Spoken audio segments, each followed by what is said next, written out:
In the name of God, most gracious, most merciful, Mr. Y.P. Trivedi, the chief guest of the evening, Mr. Rashmi Bhai Zaveri, Dr. Zakir Naik, Mr. Chaman Bhai Vora, Mr. Dhanraj Salecha, distinguished guests, ladies and gentlemen. Assalamu alaikum. May peace be on you. On behalf of the organizers, the Indian Vegetarian Congress, the Islamic Research Foundation, and the Rushdie Foundation, I welcome all of you today to this morning's unique program, a public dialogue on the topic, is non-vegetarian food permitted or prohibited for a human being? It is being held in a spirit of friendship and understanding each other's viewpoints. I, Dr. Mohammed Naik, am the coordinator for this dialogue. Hence, I occupy a neutral position. It is my onerous duty to ensure a fair and proper conduct of this meeting. Therefore, I would request both our speakers as well as the audience to maintain due decorum for a healthy and lively debate, as well as a dialogue. Now we would have the past president of the Indian Vegetarian Congress, Mr. Jayantilal R. Doshi, welcoming and introducing the chief guest of the evening, Mr. Y.P. Trivedi. Mr. Jayantilal Doshi.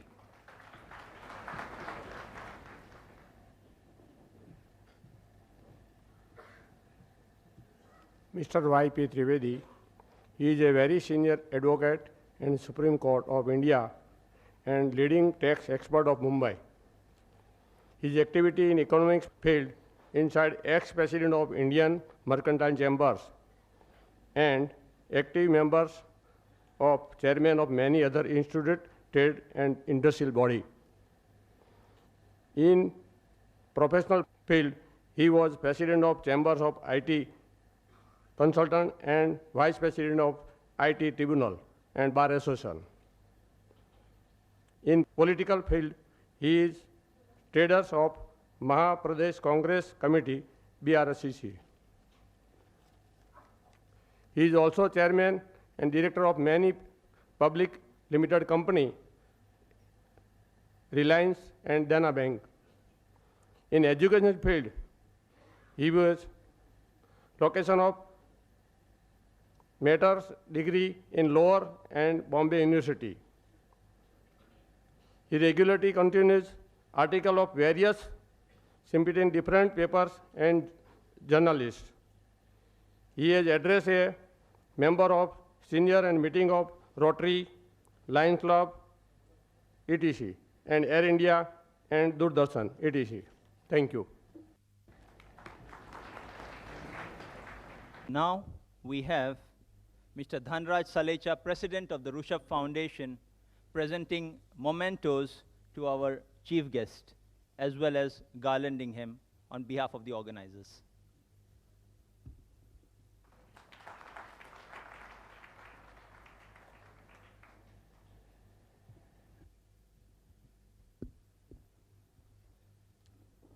Now we have our chief guest, Mr. Y.P. Trivedi, addressing our audience collected here today.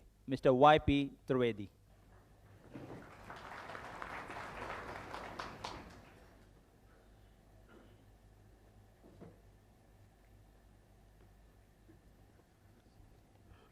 Dr. Zakir Naik, Mr. Rashmi Zaveri, Dr. Mohammed Naik, Dr. Dhanraj Salecha, Chimanlal Vora, and friends. I welcome all the speakers and all of you here to this very healthy debate which is taking place. I believe that this should be the beginning of similar debates which should take place in the times to come.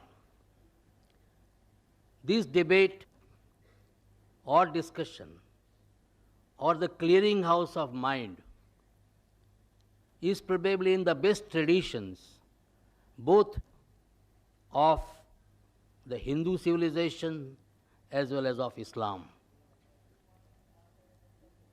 In our mythology and our history, we have such instances of such debates taking place in the courts of kings like Janak, when people from various shades of thoughts, because Hinduism was never following one particular pattern of thinking.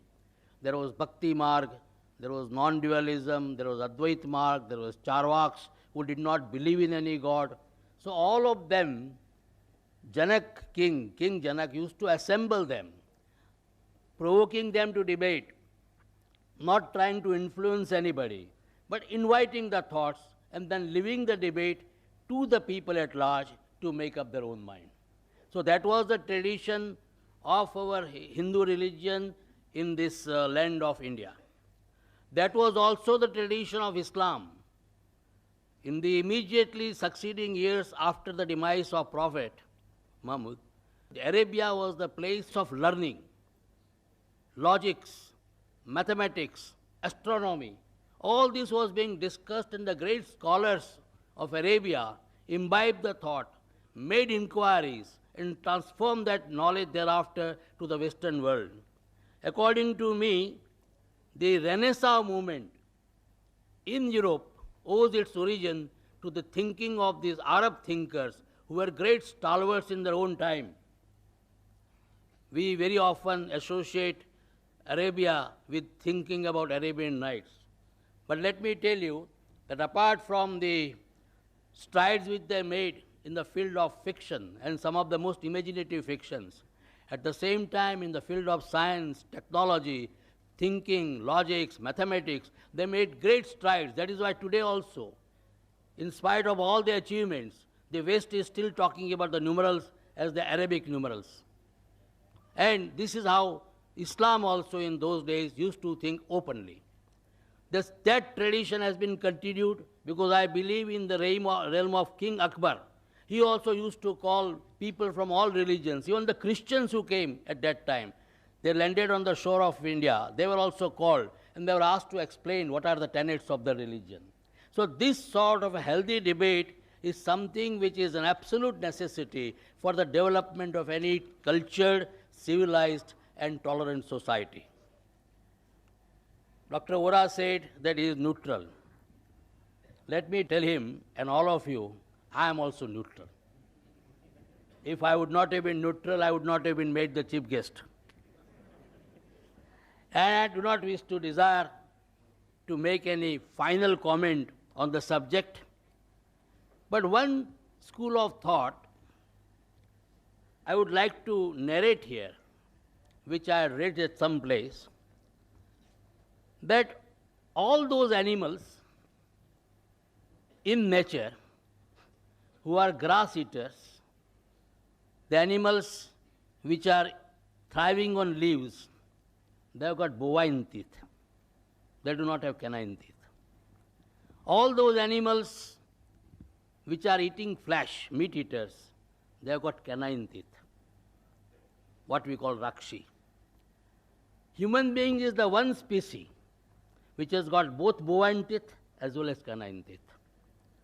So it is very likely that nature wanted this species to survive.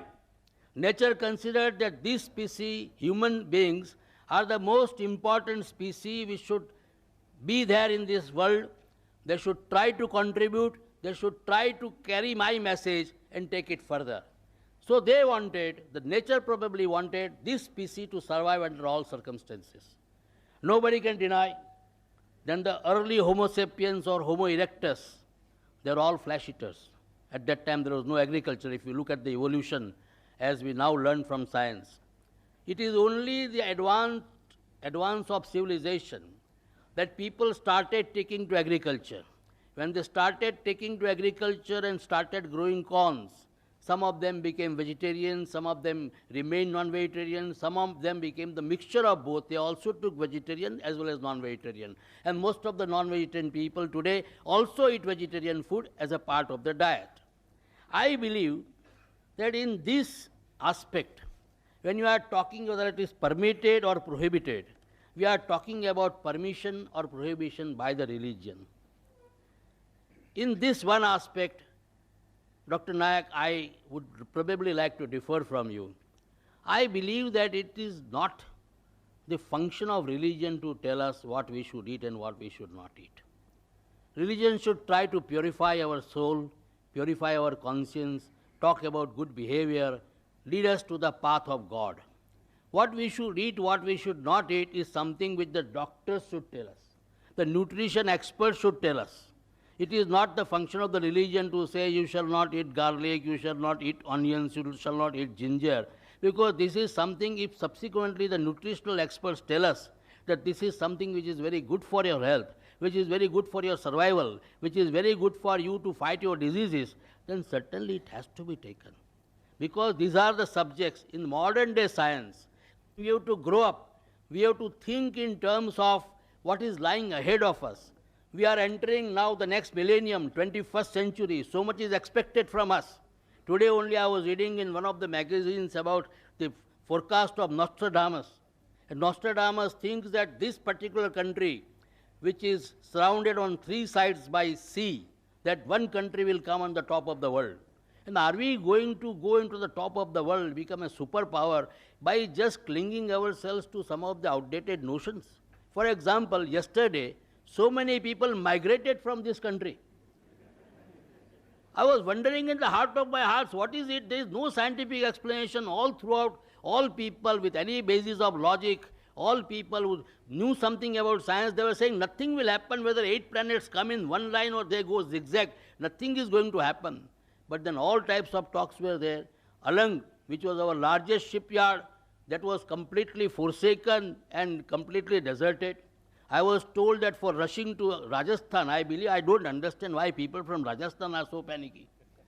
The Marwadis left everything, came here and made an empire. And the same Marwadis, thinking the 8 planets are there, they ran away. I was told 2,500 rupees were paid for a bus ticket for going back to Rajasthan. And nothing happened. So what is very important for all of us, if this country has to go further, if we as a nation has to make our mark, and probably the destiny is before us, we can reach great strides. The 21st century, as I have always been saying, belongs to India and Pakistan. Both of them, when they will come nearer and nearer, they will be able to become the leaders of the 21st century. And if that is going to happen, then let me tell you, we will have to get out of these old dogmas. What we should eat, we should not eat, the doctor should tell us. If a new scientific discovery is made, and I have been asked that I should eat tomatoes because it fights the cancerous growth, then I must eat tomatoes, irrespective of what my religion tells me. So I think let us go to the scientists, let us develop for ourselves a modern mind, a scientific approach. Then I think today or tomorrow, the whole world is before us. I don't want to comment on or trespass on the domain of the speakers. With these introductory remarks, I am once again trying to point out I am absolutely neutral. And I would like to hear the views of the learned people who have made research on the subject. Thank you very much. Thank you, Mr. Trivedi. Now we have brief introductions of each of the speakers before we get into the mode of formal dialogue program. We have Mr. Chamanbhai Vora, Senior Vice President of the Indian Vegetarian Congress, to introduce Mr. Rashmibhai Zaveri. Well, today I feel very happy to introduce our President Sri Rashmibhai Zaveri, President of the Indian Vegetarian Congress.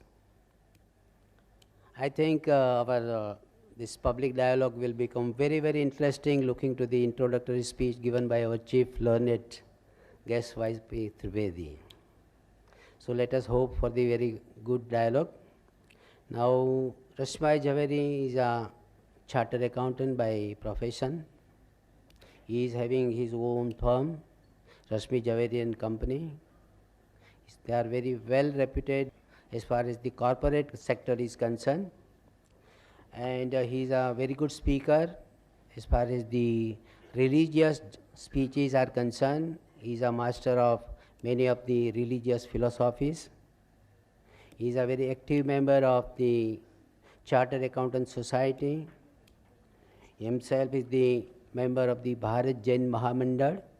He is the founder president of the Forum of Jain Intellectuals, one of the very prominent institutions as far as the Jain people are concerned. And he is very well connected with the Kala Gurjari also. Though he is very young, at the age of 63, he is very energetic, and he looks forward always to this type of dialogues, and today's dialogue is really a very good one. And I especially by giving the introduction of Mr.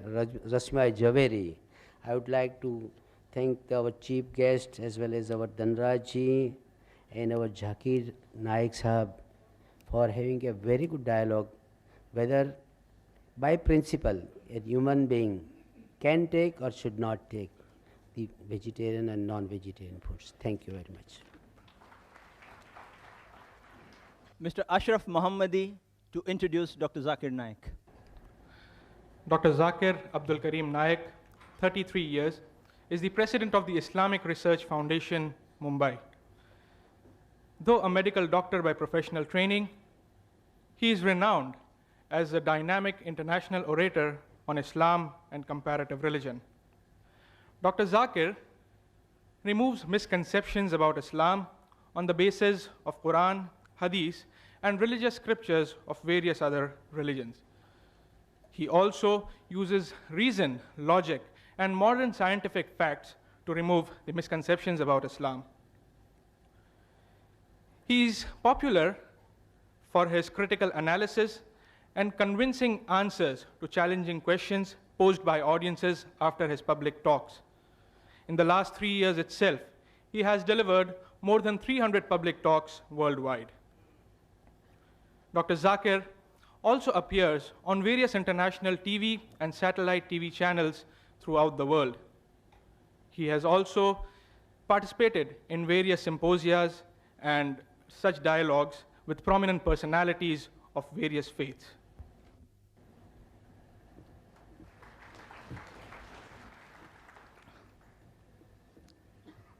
I have been asked by many persons,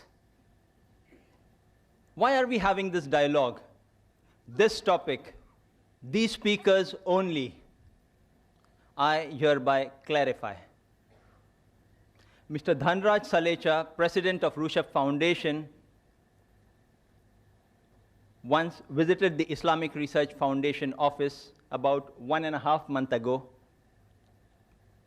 He presented the Islamic Research Foundation kindly with a set of literature favoring vegetarianism. These included quotations from major world religions, which included quotations also from the Quran and sayings of Prophet Muhammad, peace be upon him, which according to him indicate that non-vegetarian food is prohibited for human beings.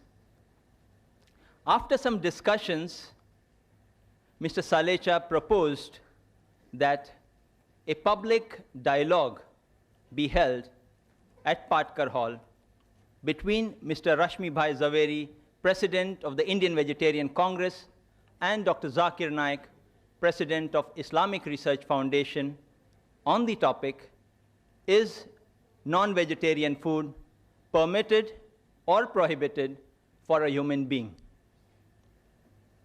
This would, in turn, enable the audience at large to know the different viewpoints of both the speakers and form their own judgment.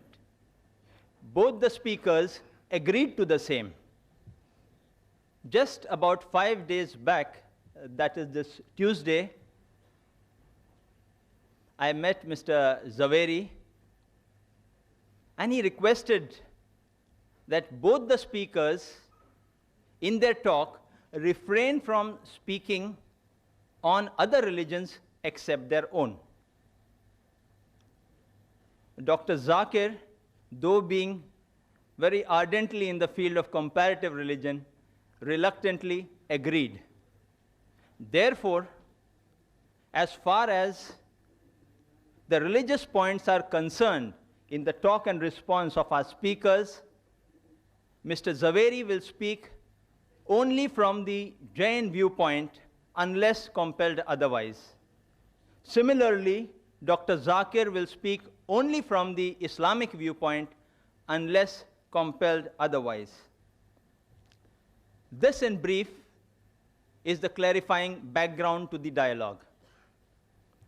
The format for the dialogue will be as agreed to and decided fair by the speakers. Mr. Rashmi Bhai Zaveri will first address us for 50 minutes on the topic, is non-vegetarian food permitted or prohibited for a human being? Then Dr. Zakir Naik will make his presentation for 50 minutes on the same topic. This would be followed by a response session in which Mr. Zaveri will respond for 15 minutes to the matter presented by Dr. Zakir. Similarly, Dr. Zakir too would then respond for 15 minutes to the matter presented by Mr. Zaveri. When 5 minutes are left for the conclusion of the talk or the response time, I would put before each speaker a rate saying 5 minutes left, in which time they are expected to conclude. Lastly, we would have the question and answer session in which the audience may pose questions to each of the speakers alternately on the question mics provided in the auditorium. Written questions on slips of paper would be given secondary preference if time allows us. Now, I would request our first speaker, Mr. Rashmi Bhai Zaveri, to present his address. Ladies and gentlemen, Mr. Rashmi Bhai Zaveri.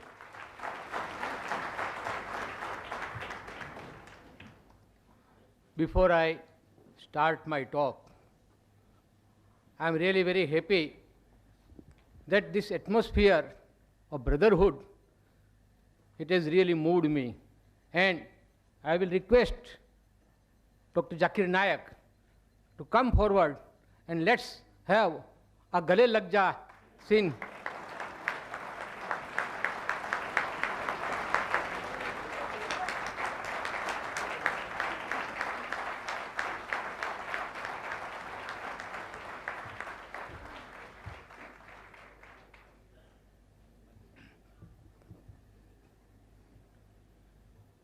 The chief guest of this morning, Mr. Y.P. Trivedi, President of Rushabh Corporation, Sri Dhanraj Salecha, the learned speaker, Dr. Zakir Naik, the expert commentator and the coordinator, Dr. Mohammad Naik, Vice President of IBC, Sri Chaman Bhai Vora, other dignitaries on and off the dais, my friends, brothers and sisters.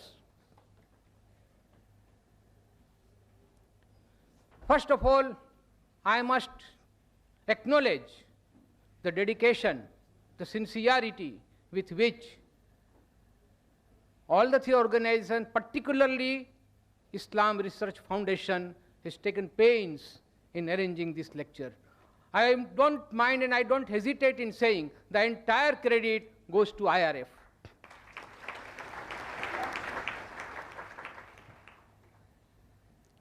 Friends, the topic today is non-veg food permitted or prohibited for a human being? Any argument or any statement for that matter is always to be considered from a relative point of view. There cannot be any absolute truth, there cannot be any absolute statement that it is 100% prohibited or 100% permitted. So friends, let's see, as very rightly put in by Mr. Trivedi, who started the ball rolling, that we will not speak only from religious point of view. Religious has to enter. You can't divorce it from today's subject. But I would like to speak on this topic, that non-veg food is prohibited for human being from various angles. For example, geographical reason, historical reason, moral, ethical and religious reason, economical, environmental and ecological reasons, natural reasons and psychological reasons, and above all, medical reasons.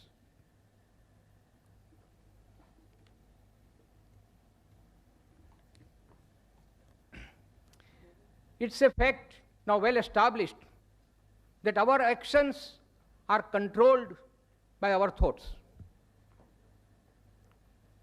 What we think, we act. And our thoughts are controlled by our diet. As we eat, so we behave. And that's why the topic is very important, that we should choose our diet in such a way that our thinking is positive. The word positive will include everything. And believe me, friends,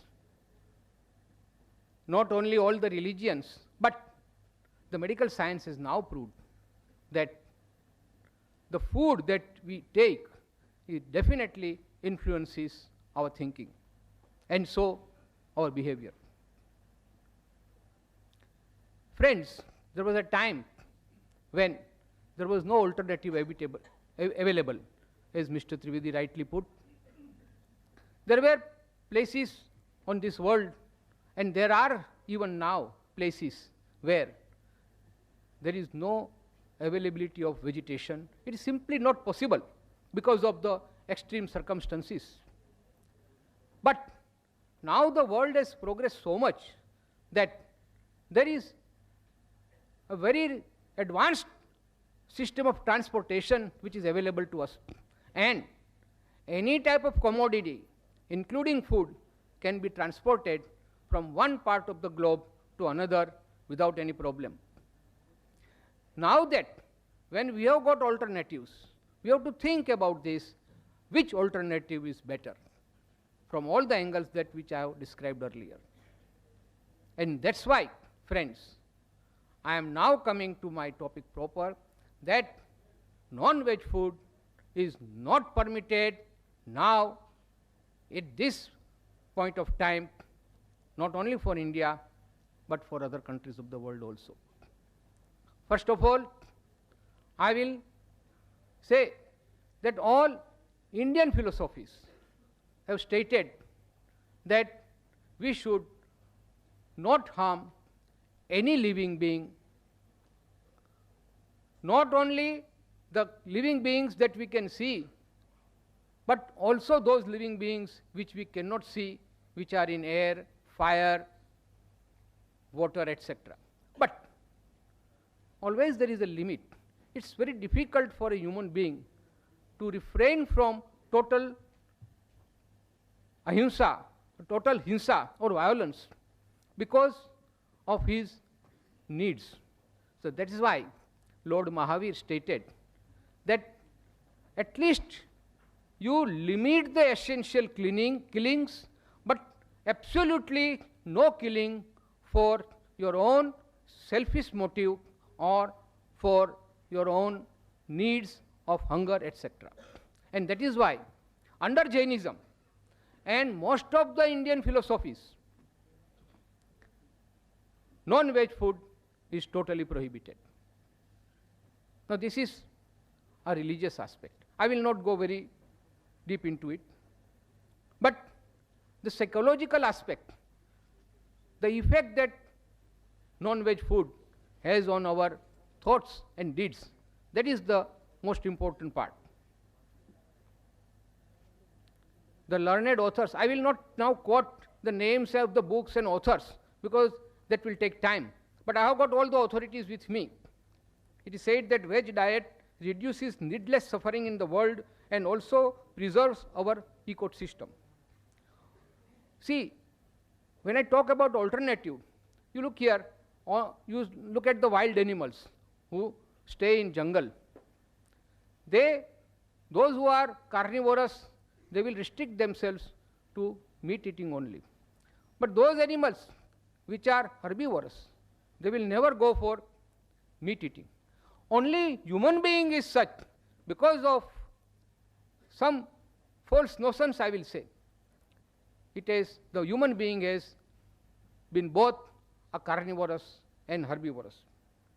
As I said, if alternative is available, why should we go for unnecessary killing? The basic principle underlying this theory is non-violence, love, and compassion for animals, birds, fish, etc. Because flesh food falls in not essential category, while vegetarian food comes under essential category. Psychologically also, cruelty, instant impulses, urges, basic animal instincts, impatience are all the necessary consequences of flesh food. By eating animal flesh, man will ingest all the animal instincts, the 4 basic animal instincts of food, fear, possessiveness, and reproduction. These are there in man, I don't say no, but they are the basic instincts. We have got a reasoning mind. We can rise above these basic instincts. We can control our impulses and urges and become, then only we can become super animals or super beings. Otherwise, human being and animals, there is no difference at all. But man has additional quality called reasoning mind, which is blunted by the influence of flesh food, and man becomes more like animal. The scientific reason for this is that flesh is an integral part of animal body. It is full of tamasic value. There are 3 types of values: tamasic, rajasic, and sattvic. Tamasic, in short, is the brutal sense or brutal instincts of animal. A man becomes more like an animal. He is callous, he is cruel, he is ignorant if he is eating the food that is the part of the bodies of the dead animals. The crime rate is higher. Aggression is the natural consequences of flesh food. It distorts the thinking and reasoning. It is not only a problem by itself, but it creates many other problems like increase in crimes, cruelty, etc. The virtues like compassion, sharing, self-control are obliterated by the impact of flesh food. If we insist on treating animals more brutally, then our behavior will also become less human and more brutal. I will quote one shairi that what will happen if this animal instincts is so embedded in our heart, what will become of man? आदमी की शक्ल से अब डर रहा है आदमी, आदमी की शक्ल से अब डर रहा है आदमी, आदमी को लूट कर घर भर रहा है आदमी, आदमी ही मारता है मर रहा है आदमी, आदमी ही मारता है मर रहा है आदमी, समझ कुछ आता नहीं क्या कर रहा है आदमी. Friends, this is because the man has become an animal. He does not then distinguish between whether he is an animal or a human being, because this is the influence of the food, the flesh food that he eats. Flesh food is the cause of PMS syndrome, that is preposterous mood swing and psychological distortions. Thus, it is now established that if flesh food is the root cause of moral and spiritual degeneration, we at Indian Vegetarian Congress we are working for important task, since it will lead to a more humane world at peace with animal kingdom and with each other. We at IBC define a vegetarian as one who does not at any time or under any circumstances eat meat, fish, fowl, eggs, or any other type of flesh food. Vegetarian does not come from vegetable. Now this is very important, friends, understand.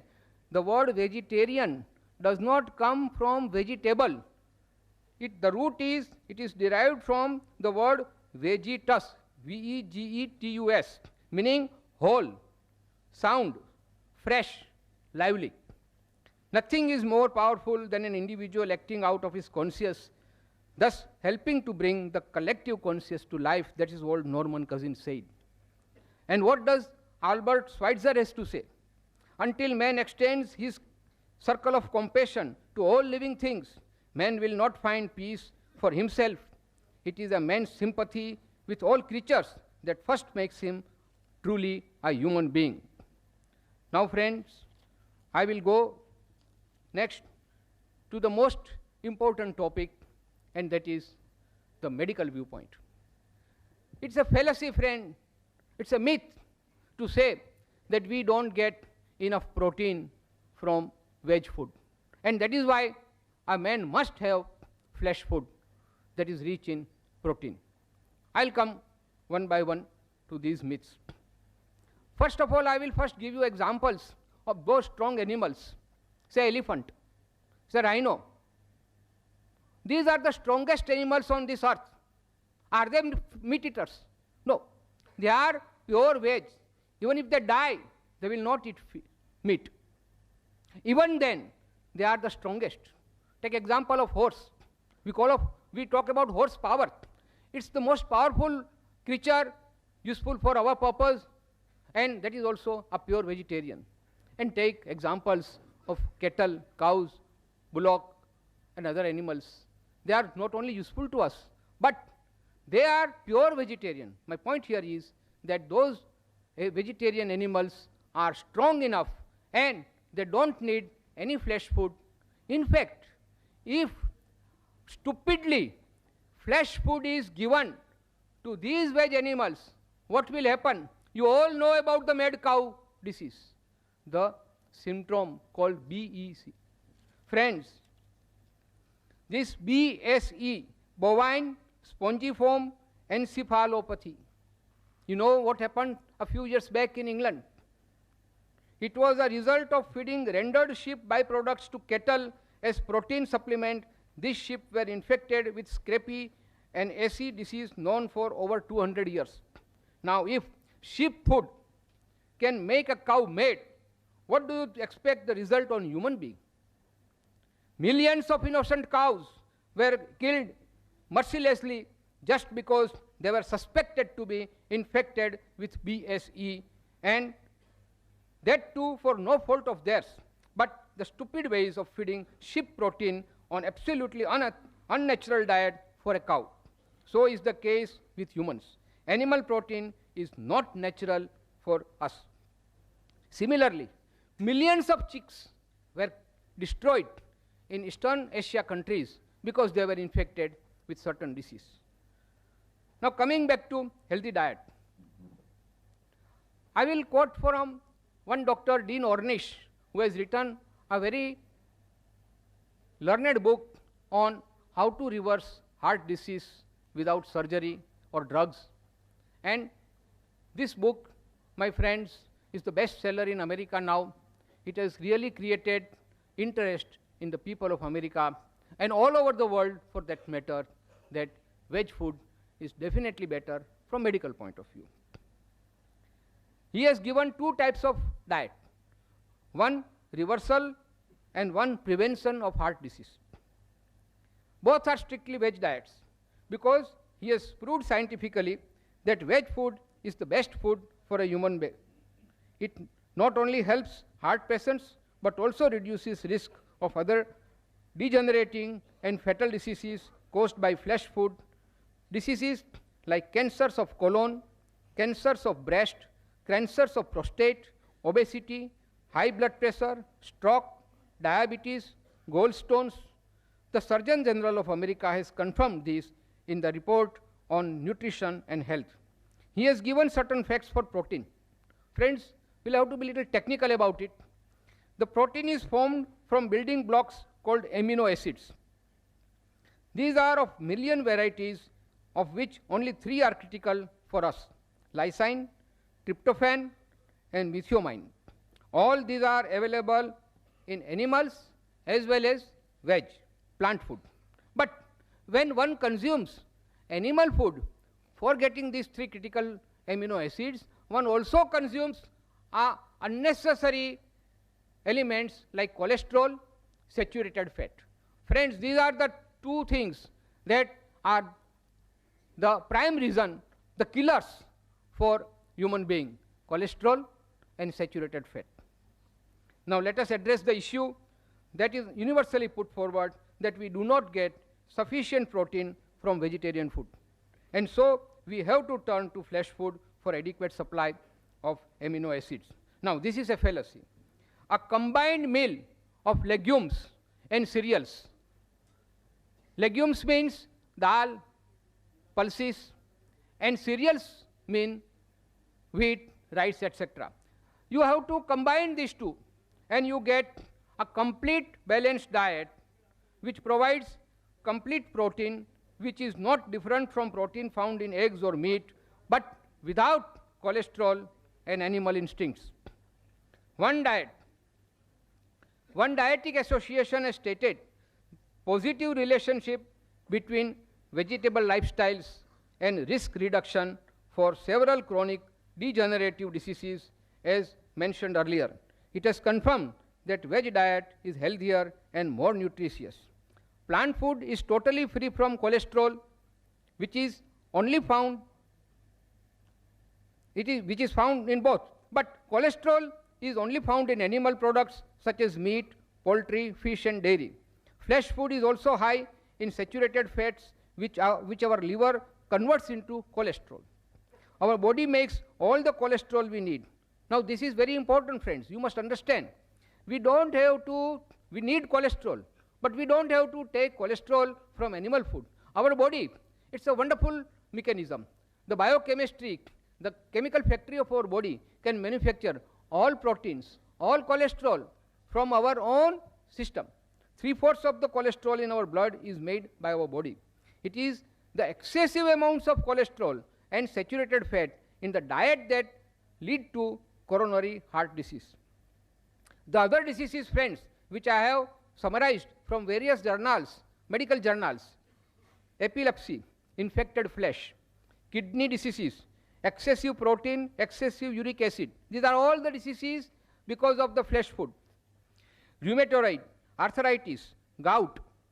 This is the direct consequence of uric acid found in flesh food. Degeneration of intestines, decay in immunity system. Dr. Deepak Chopra of America has stated that our body is capable of living for more than 100 years if we take proper care of it. Now look at the population in extreme north region, Eskimos. Now perforce, because no vegetation is available, they have to take flesh food. And the average life of an Eskimo is only 30 years.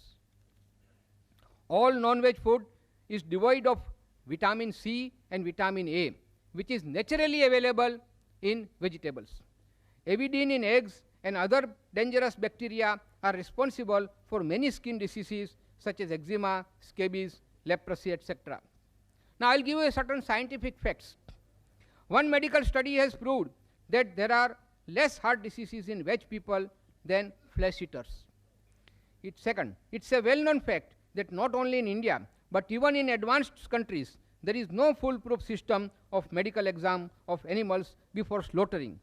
Thus, diseases carried by them are passed on to the humans who eat flesh food. Friends, we all know that like human beings, the animals are also infected by diseases, and they are the carriers of the deadliest germs. And when these animals, they die and one eats that flesh, that diseases which were infected and which were the part of the dead body of that animal is again inherited by us. 9% of food poisoning cases, 90% of food poisoning cases are in flesh food eaters. When an animal or bird is brought to a slaughterhouse, now this is a friend which is again, it needs some explanation. If you have visited a slaughterhouse or a poultry, you will know this. When the animals are brought to the slaughterhouse and when they know that they are going to be slaughtered, the pain, the agony, the anguish that runs in the system, it gives rise to adrenaline, the hormones, which mixes with the blood and into the flesh. Now these instincts of fear, anguish, anger, despair, all negative points are then becoming part of the flesh food and it passes on to the person who eats. And that is why, friends, I say that when one eats flesh food, he becomes more like animal and less like a human being. I will now turn to the fallacy that eggs are necessary for growing children because they contain protein. As I said, excessive protein is more harmful than useful. And the protein that we find in pulses, in cereals, is much more richer and natural than the protein, the excessive protein we find in animal food. Now I'll give you the example of egg.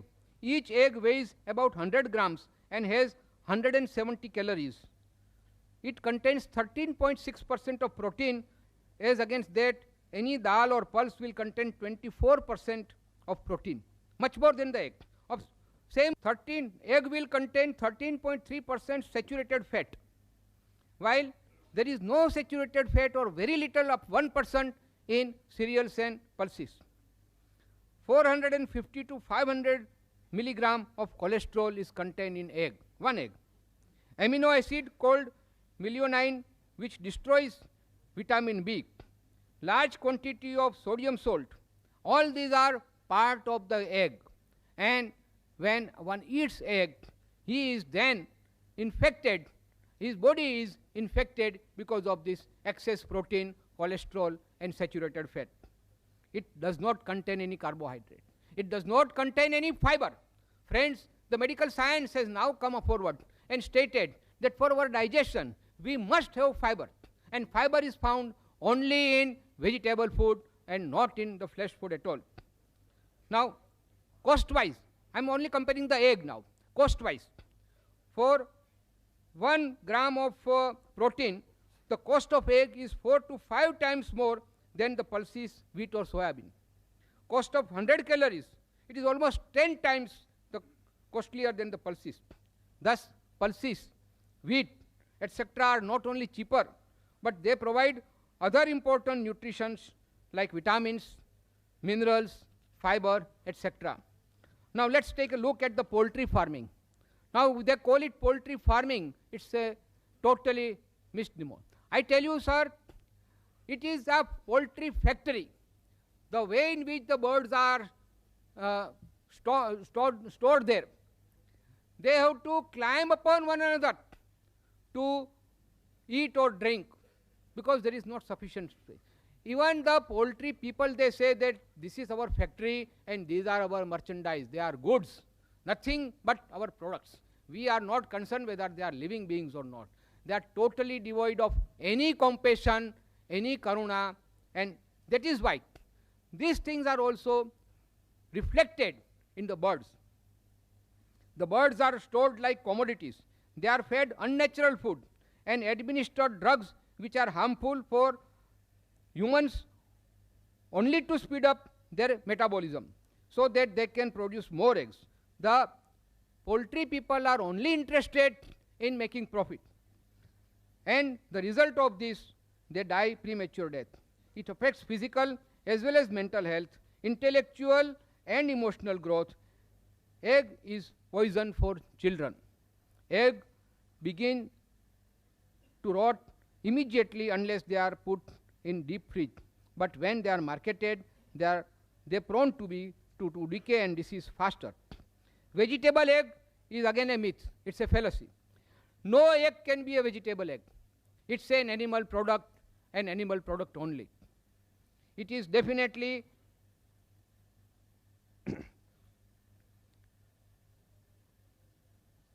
it's definitely an animal product. It can never be called vegetable item. It's a misnomer. It's a deception.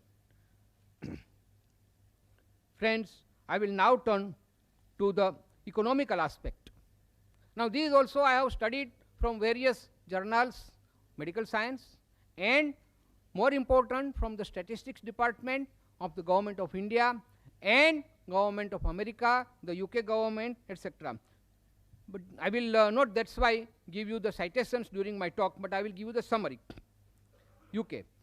The survey has stated the land required to produce the fodders to feed the animals to obtain flesh food is 14 times more than that required for vegetable diet to feed men directly. Because what happens? First you grow fodder, you feed it to the animals, and then you kill the animals for flesh food, and that is how you get your flesh food. But if the same land is used for agriculture, for pulses and cereals, that same piece of land can support many more families, and here only few families can be supported by using this land for pasture. I have been given one statistics. 10 square acres of land can support 10 heads of human beings or 10 heads of cattle for the whole year. But 10 heads of cattle for meat cannot support even one single person throughout the year. Natural grass or pasture can and grain crop both genetically belong to grass family. You see, once the crop is harvested, what we have is sashish or stalks. These are again the source of, excellent source of biochemical fertilizer or manure. Look how many crores of rupees of our foreign exchange we are wasting on artificial fertilizer and chemical fertilizer, which we all know is extremely harmful to us. But because we are not able to get the natural manure which we can get from cattle and animals, we are destroying them, foolishly destroying them for our own food. But we are not considering the fact that the manure that these animals produce are much more economical, much more healthier, and much more useful to our country. It's now well-known fact that 16 kilogram of food grain are required to be fed to one animal for forming 1 kilogram of meat.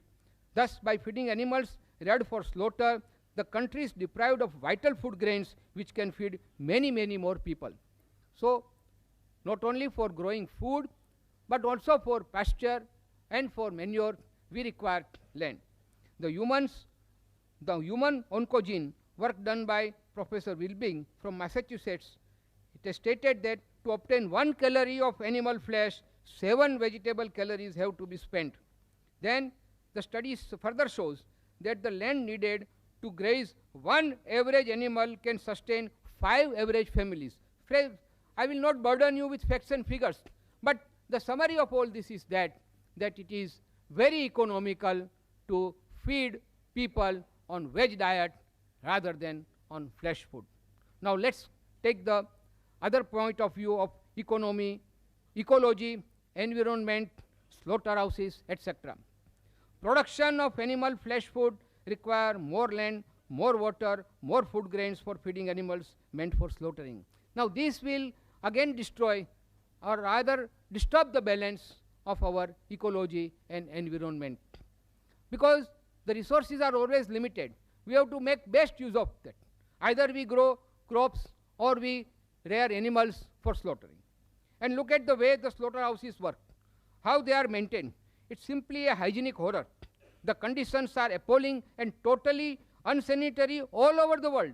Yesterday only on internet I got a report from foreign countries, advanced countries of America and France, that the conditions of slaughterhouses there also, it is reported, are totally unsanitary.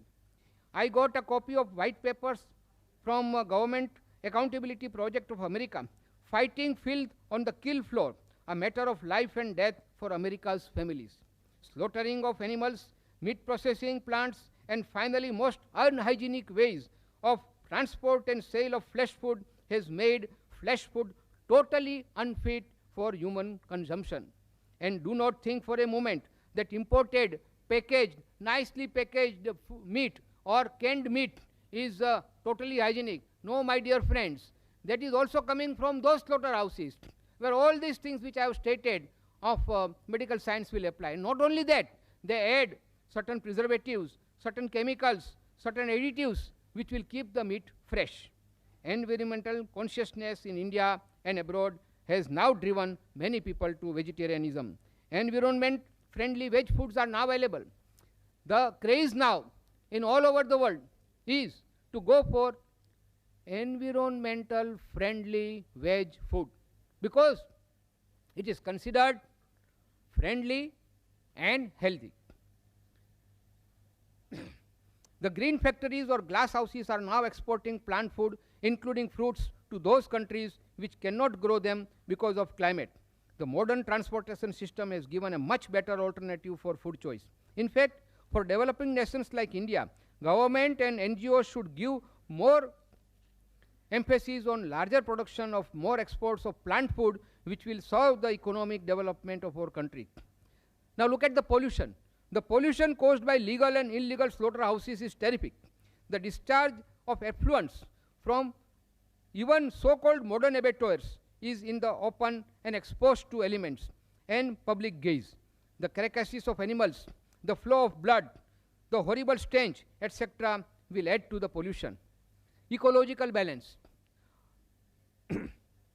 Utility of animal world for human welfare cannot be overemphasized. Both are interdependent. Cows, sheep, fish, frogs, etc. are much more useful to us alive than dead. Then why should we kill our friends and our helpers to satisfy our taste buds? We should not be so much ungrateful, my friends, to our lesser beings. We call them animals or birds. Look at it from another point of view of natural manure. I have already stated that the animals produce much more natural and healthy manure than the artificial manure. Artificial chemicals, manures cost us dearly. Now again, I'm coming back to our economic term. We are importing artificial chemicals for manure purposes. That is again a drain on our exchequer. Friends, I will now briefly give you historical and geographical views. I have already touched upon it.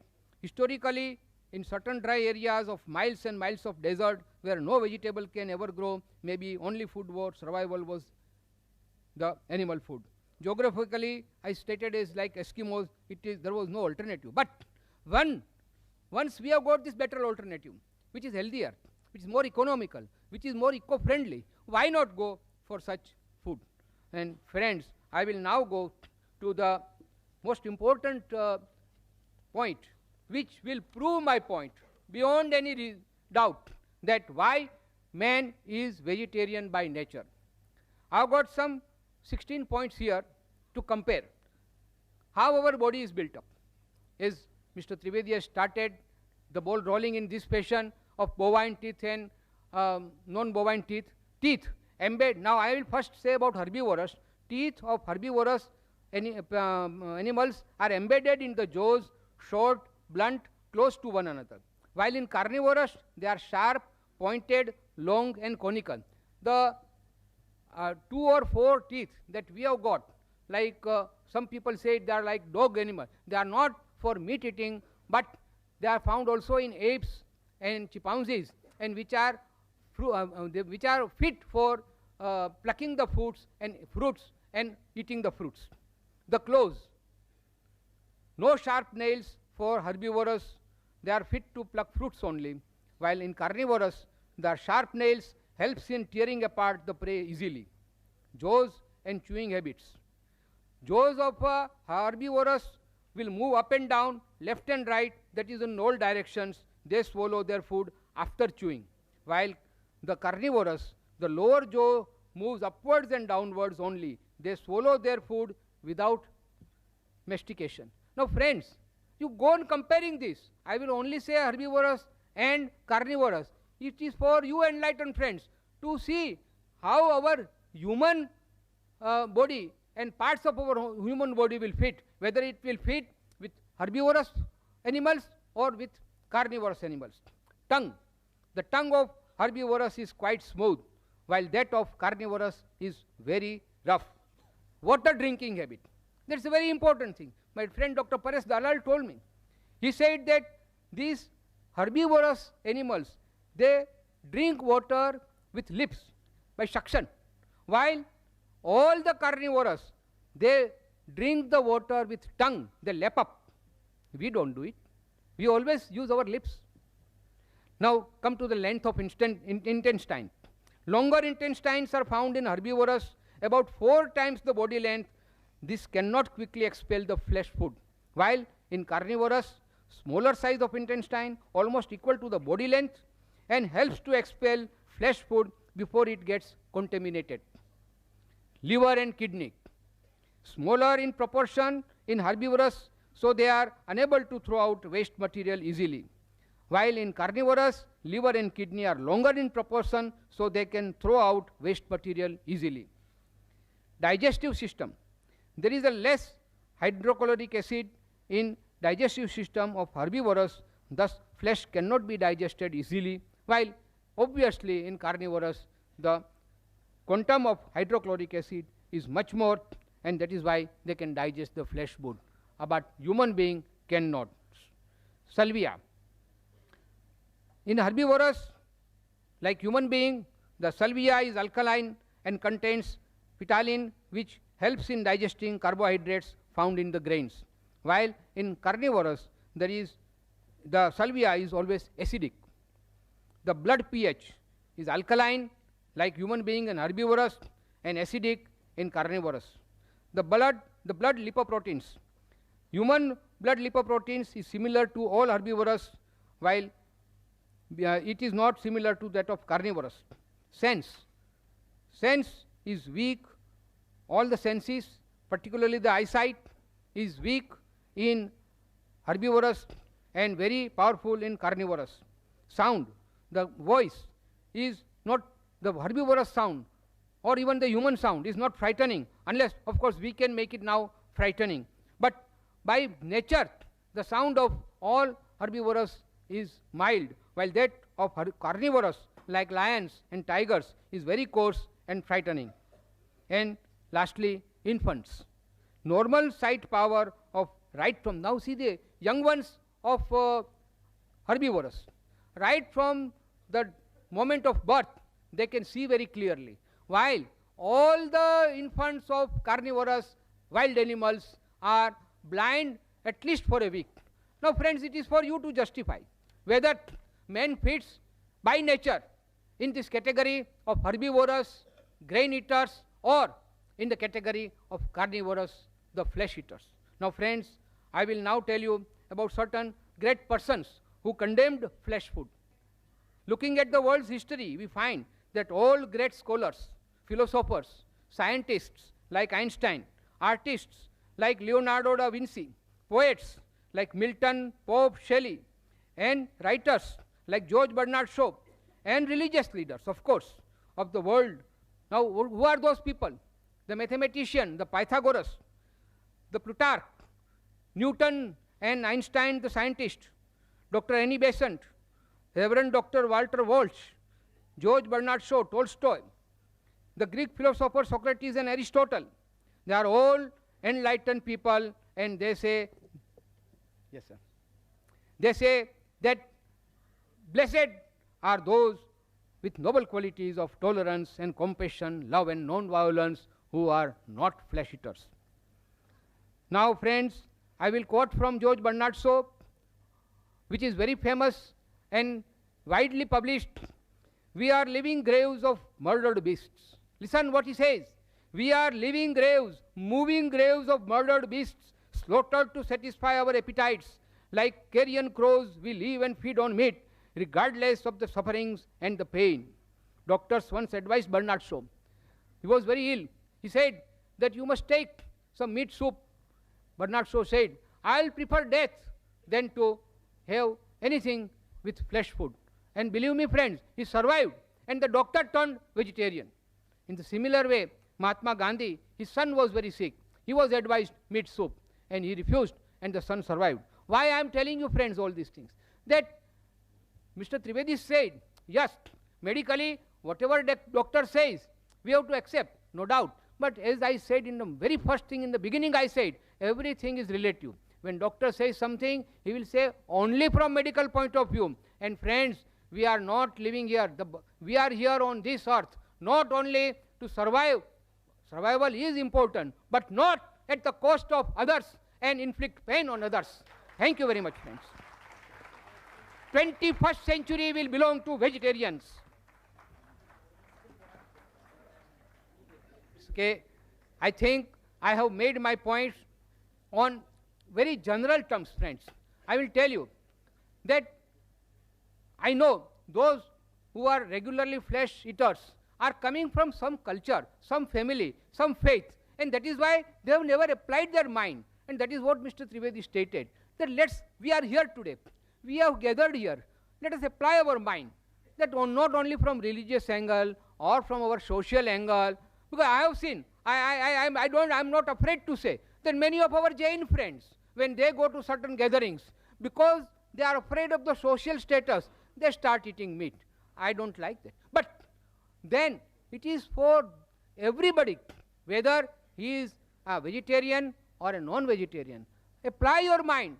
Try to see from all these angles whether it is permitted or prohibited from our own health point of view, from the national point of view, from the social point of view, from ecological, from environmental, and above all, from compassion point of view. Friends, when nature has created all animals, all humans, all creatures equal, nobody has got right to kill anybody just to satisfy his own palates. Thank you very much.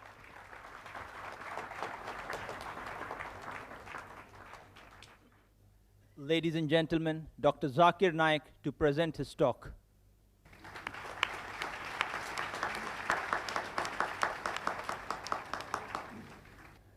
Alhamdulillah, wassalatu wassalam, ala rasulillah, wa ala ali wa sahbihi ajmain, amma ba'd. A'udhu billahi minash shaitanir rajim, bismillahir rahmanir rahim. Ya ayyuhallazina amanu, awfu bil uqud, uhillat lakum bahimatul anam, illa ma yutla alaykum. Bismillahir rahmanir rahim. Rabbi shrah li sadri, wa yassir li amri, wahlul uqdatam min lisani yafqahu qawli. Respected Mr. Rashmi Zaveri, Mr. Trivedi, Dr. Muhammad Naik, the respected people on the dais, my respected elders, and my dear brothers and sisters. I welcome all of you with the Islamic greetings. Assalamu alaikum wa rahmatullahi wa barakatuh. May peace, mercy, and blessings of Allah subhanahu wa ta'ala, Almighty God, be on all of you. The topic of this morning's debate is non-vegetarian food permitted or prohibited for a human being? It is not whether vegetarian food or non-vegetarian food which is healthy or which is better. If I prove that an apple is better than a mango, that doesn't mean mango is prohibited.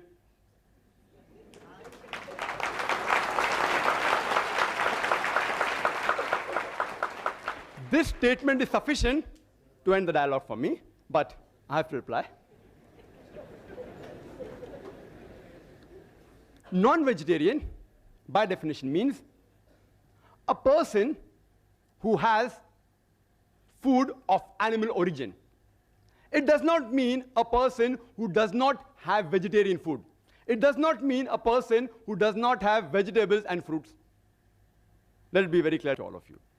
A more technical and a scientific word is an omnivorous diet. A person who has many types of food, especially foods of plant and animal origin.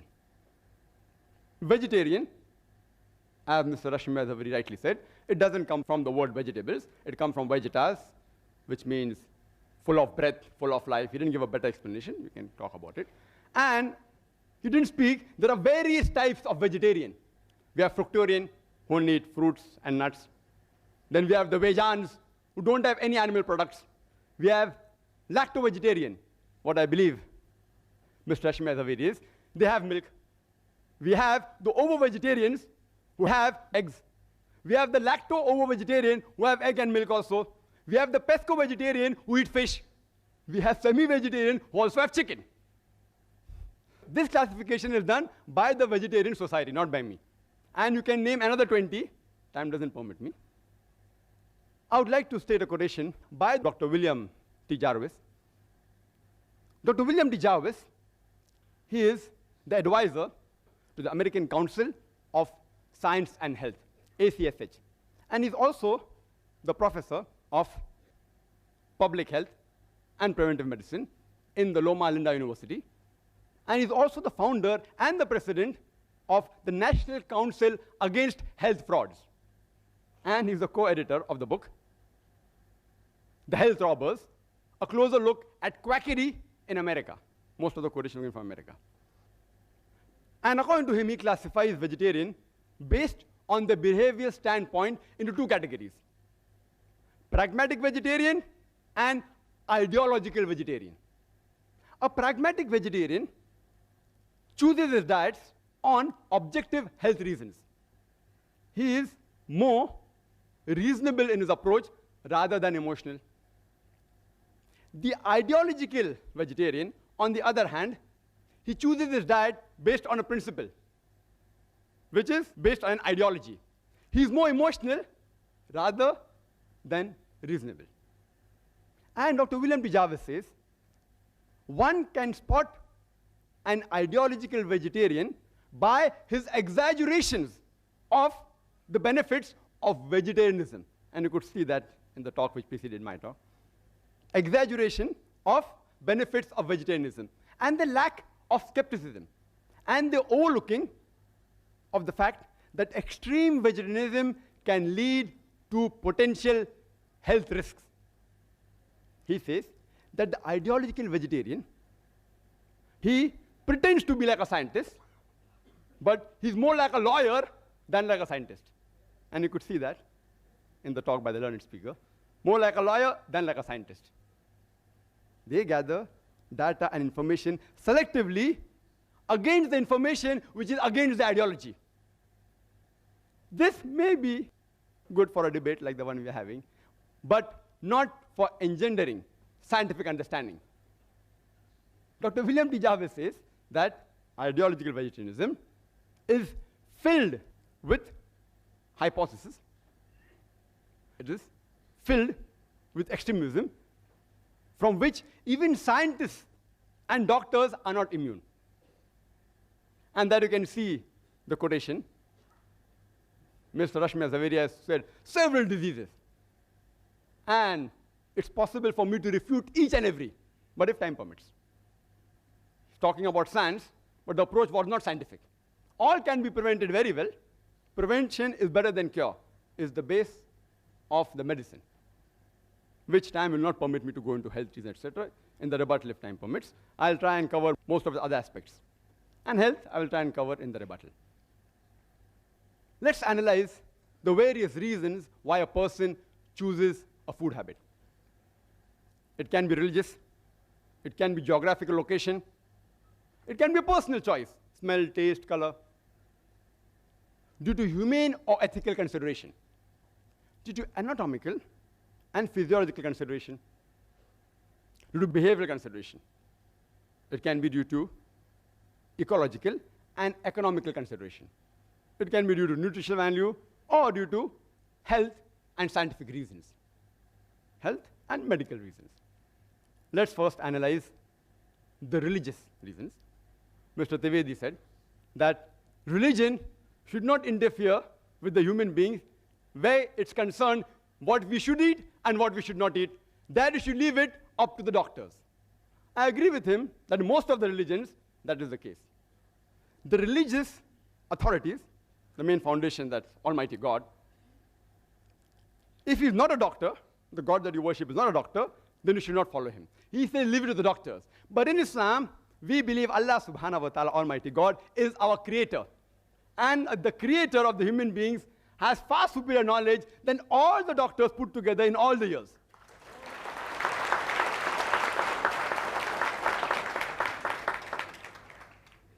And you can find the statements, as Mr. Rashmi Zaveri said, all from doctors. He's quoting from these books, which I think is available for sale outside, all these books. I will touch on some of these points, all out of which many are fictitious. Fictitious don't exist at all. Some are irrelevant, some are untested, and some are truths which are half-baked truths. I would like to make one point crystal clear. That while I prove undoubtedly that non-veg food should be permitted for the human beings, I do not have the slightest intention to hurt the feelings of any vegetarians. And while I prove logically and scientifically that non-veg food is permitted, and if someone feels hurt, his sentiments are hurt, I apologize in advance. I sincerely apologize. My intention is not to hurt anybody's feeling, but I have to reply to the presentation of the earlier speaker.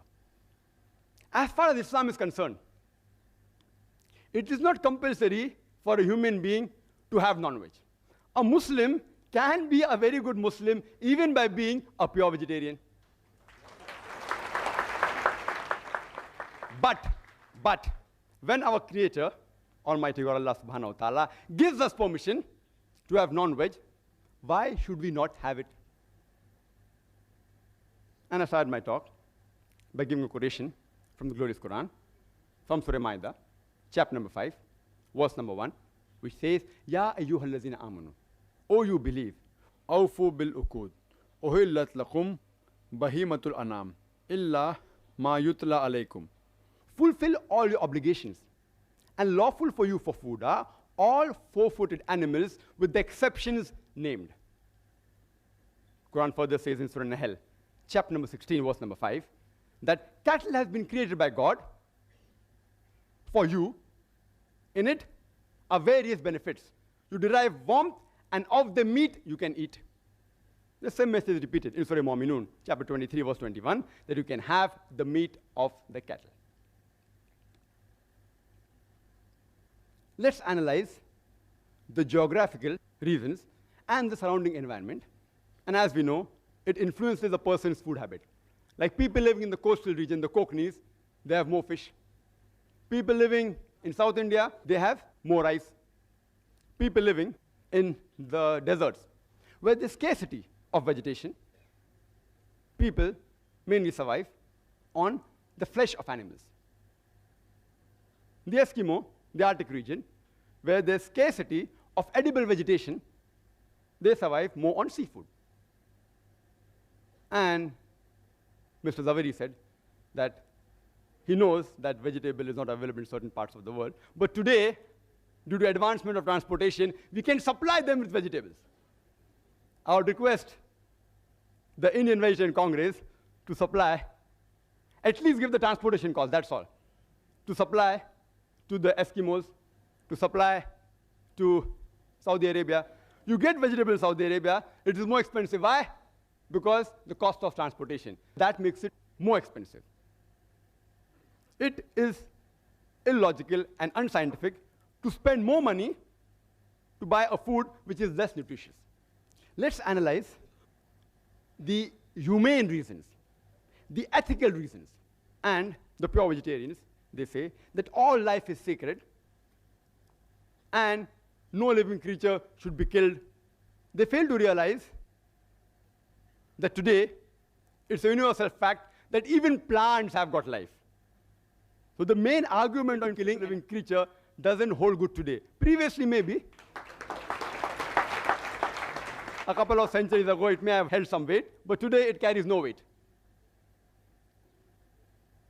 Then they further argue today and they say, yes, we know that plants have got life, but they can't feel pain. Therefore, killing a plant is a lesser crime and lesser sin as compared to killing an animal. Today, science has further advanced, and we have come to know that even the plants can feel pain. They can even cry, but the cry of the plant cannot be heard by the human ear because the audible frequency range of the human ear is from 20 cycles per second to 20,000 cycles per second. Anything below and above this, the human ear can't hear. But the cry of the animal can be heard by the human beings, but the cry of the plant cannot be heard by the human beings. Just because you cannot hear the cry of the plant, that doesn't justify you to inflict pain or kill the plant.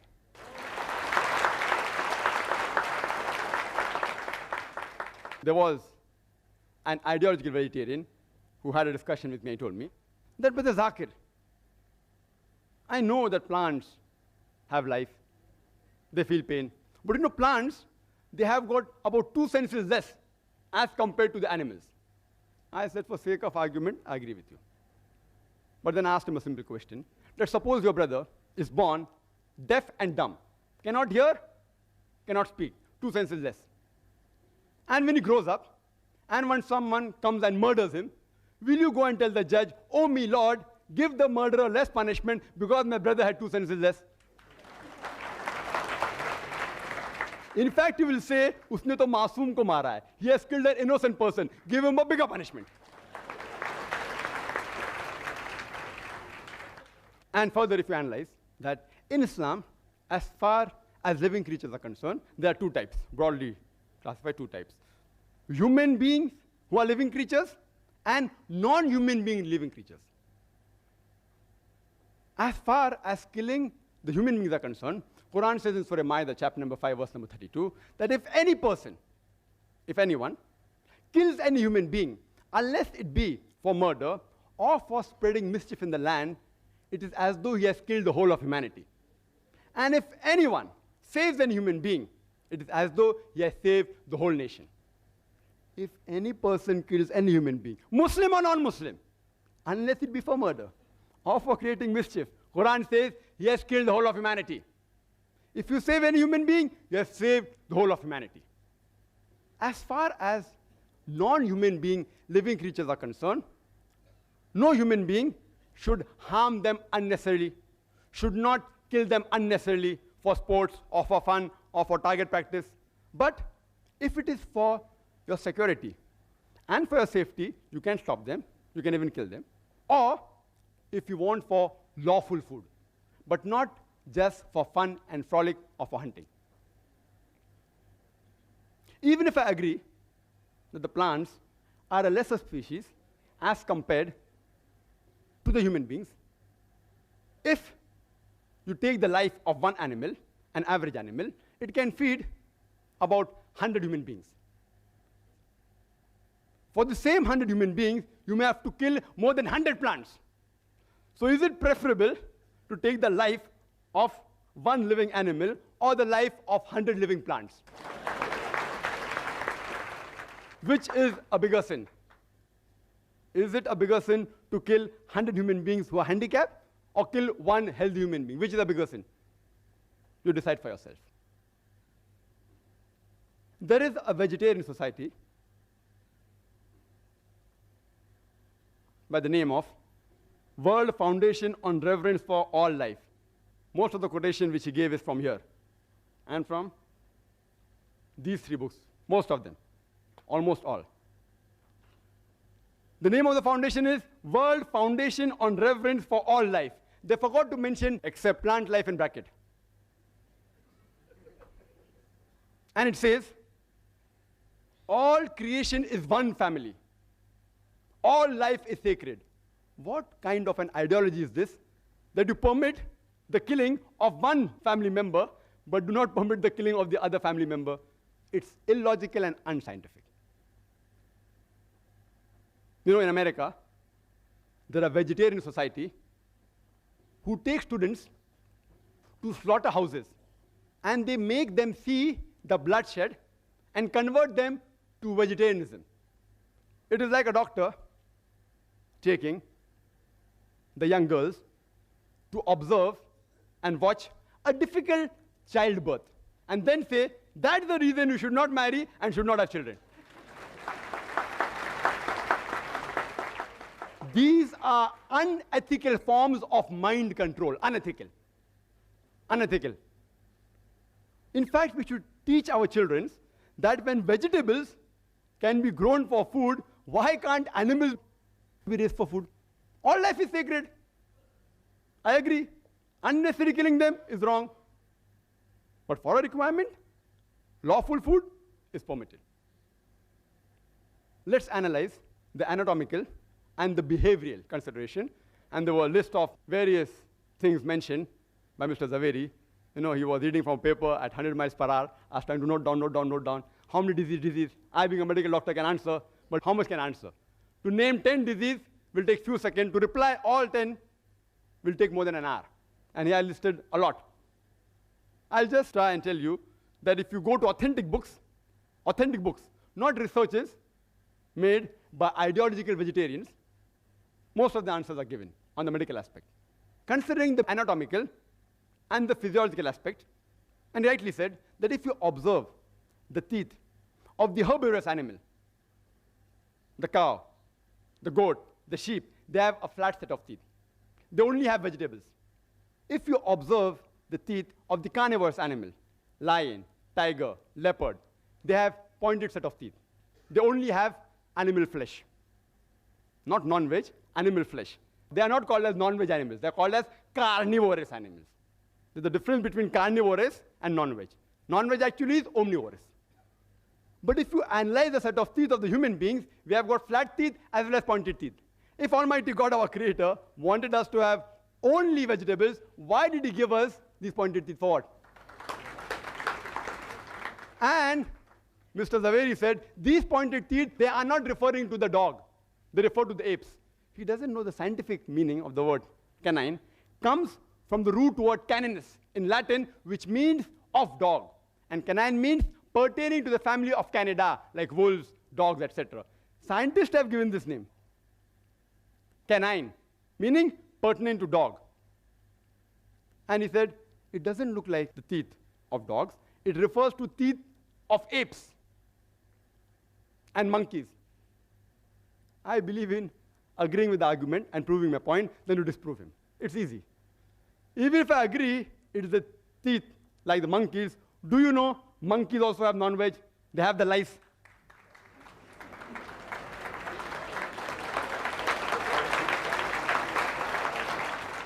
There are many species of ape who even have raw flesh of animals. Many species of apes who have raw flesh, they're omnivorous. Who says they're carnivorous? They're omnivorous. They aren't pure veg also. And many species are even called as cannibals. Some species of apes and monkeys. If you analyze the digestive system of the human being, it can digest both veg as well as non-veg.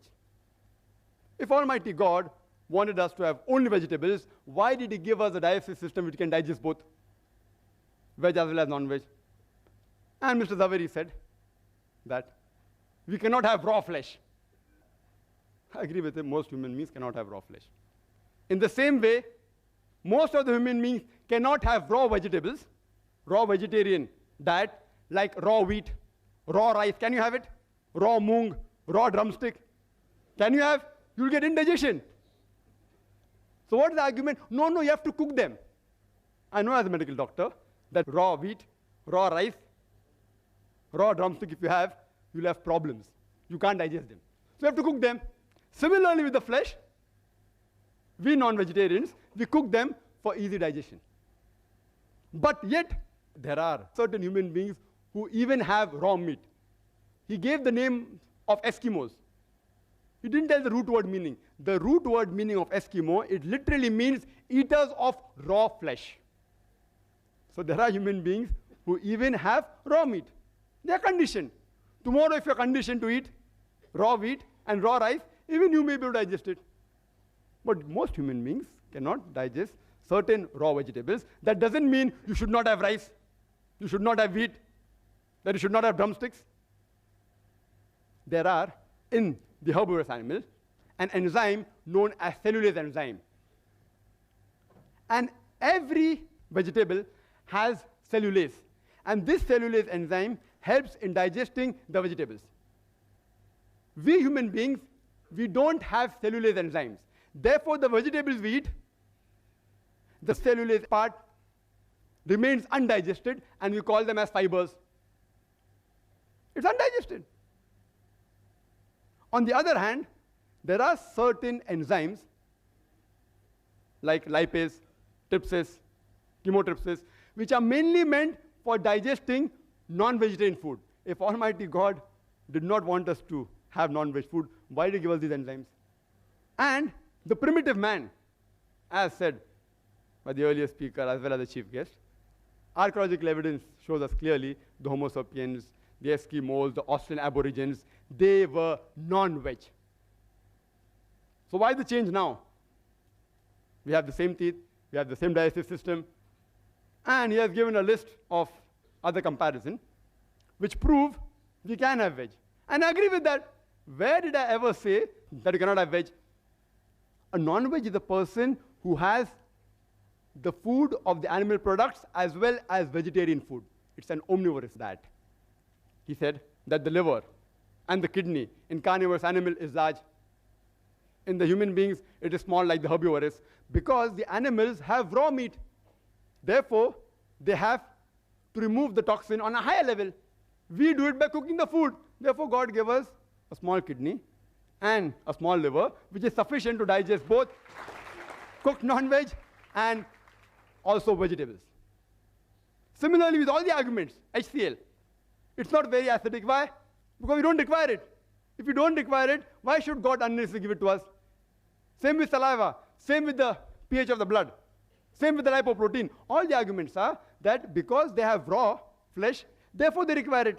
We don't require it, so why should God give us? Yes, it's required for digesting veg food and cooked non-veg food. He said carnivorous animals, they lick, and the herbivorous animals, they sip. We human beings, we do both. We do both. When we drink, while we drink, we sip. When we have ice cream, what do? We lick. We lick also, and we sip also, depending upon what is the food we are eating. Even the tea we can lick, not that we can't lick. But why do waste time? It will take more time. Similar with all the arguments he's given about the teeth being closed. Because we also have vegetables. If God would have asked us not to have vegetables, then maybe the teeth were far apart. He asked us to have both non-veg as well as veg food. And there are various verses in the Quran talking about various foods, pomegranates, talking about vegetables, talking about dates, etc., which we should have. The plants, many vegetarians say, that they regrow. Therefore, we aren't killing the plant, and there are some plants which have that facility, not all plants. There are various, which we cut, it regrows. So if this is the only argument, that because it regrows, you can have veg food, you know, if you cut the tail of the lizard, it regrows. Will you have the tail of the lizard? It's a delicacy. There are human beings, the Australian Aborigines, they relish the lizard. Will you have the tail of the lizard? And the answer will be no. You know what I'm doing now? I'm behaving like a lawyer. I'm feeling ashamed to answer all these things, but I have to do, because it is also a debate. I had come here so that we understand better and have a friendly understanding of each other, but I have to behave like a lawyer also, besides being logical and scientific, because the arguments put forth, anyone who has general knowledge can reply. But because people don't have general knowledge, many people aren't aware. That's why these arguments may satisfy many people. And all these arguments are given in the books, which are distributed. Meat Eating, 100 Facts by Nemi Chand, distributed by Jain Organization, also by the Indian Vegetarian Congress. This is a book given to me by Mr. Zaveri. 100 Facts about egg, vegetarian or non-vegetarian. Each and every argument can be disproved. Certain things I know that non-veg causes diseases which can be prevented. Let's analyze the behavioral consideration. He gave certain arguments. The food we eat has an effect on our behavior. I agree with him to a certain level. The food we eat has an effect on our behavior. That's the reason we Muslims have the flesh of herbivorous animal like goat, sheep, who are docile and peace-loving. We want to be peace-loving and docile. Don't have the meat of the carnivorous animal like lion, tiger, dog, pig, etc. And the Prophet clearly says all these animals are prohibited. We are peace-loving people. Therefore, we want to have animals which are peaceful. And countering argument, you all eat plants and you all behave like plants. That is suppression of the senses, a lower species.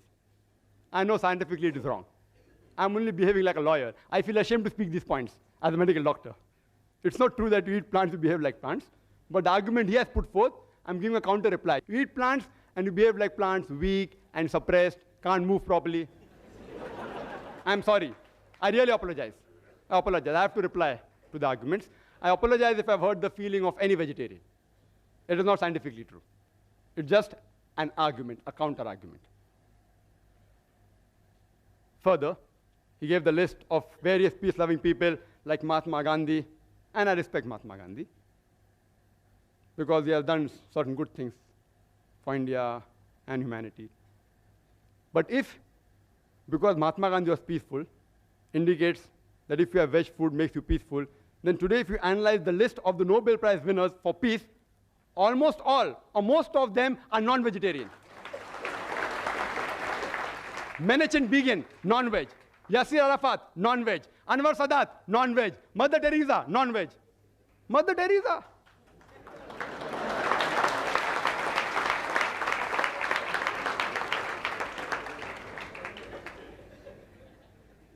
I want to ask you a simple question. Which man in the history of humankind is known maximum for killing maximum human beings? Can you guess? Hitler, Adolf Hitler. He has killed 6 million Jews. Was he a non-veg or veg? Vegetarian. Anyhow, there are crusaders of vegetarians. Now on the internet if you go, they say, see, Adolf Hitler was a vegetarian is a myth. He sometimes had non-veg. And the other side says that when he had gastric problems, that time he had vegetable foods only. To tell you frankly, on a scientific viewpoint, I do not consider the diet of Hitler to be responsible for him killing 6 million Jews.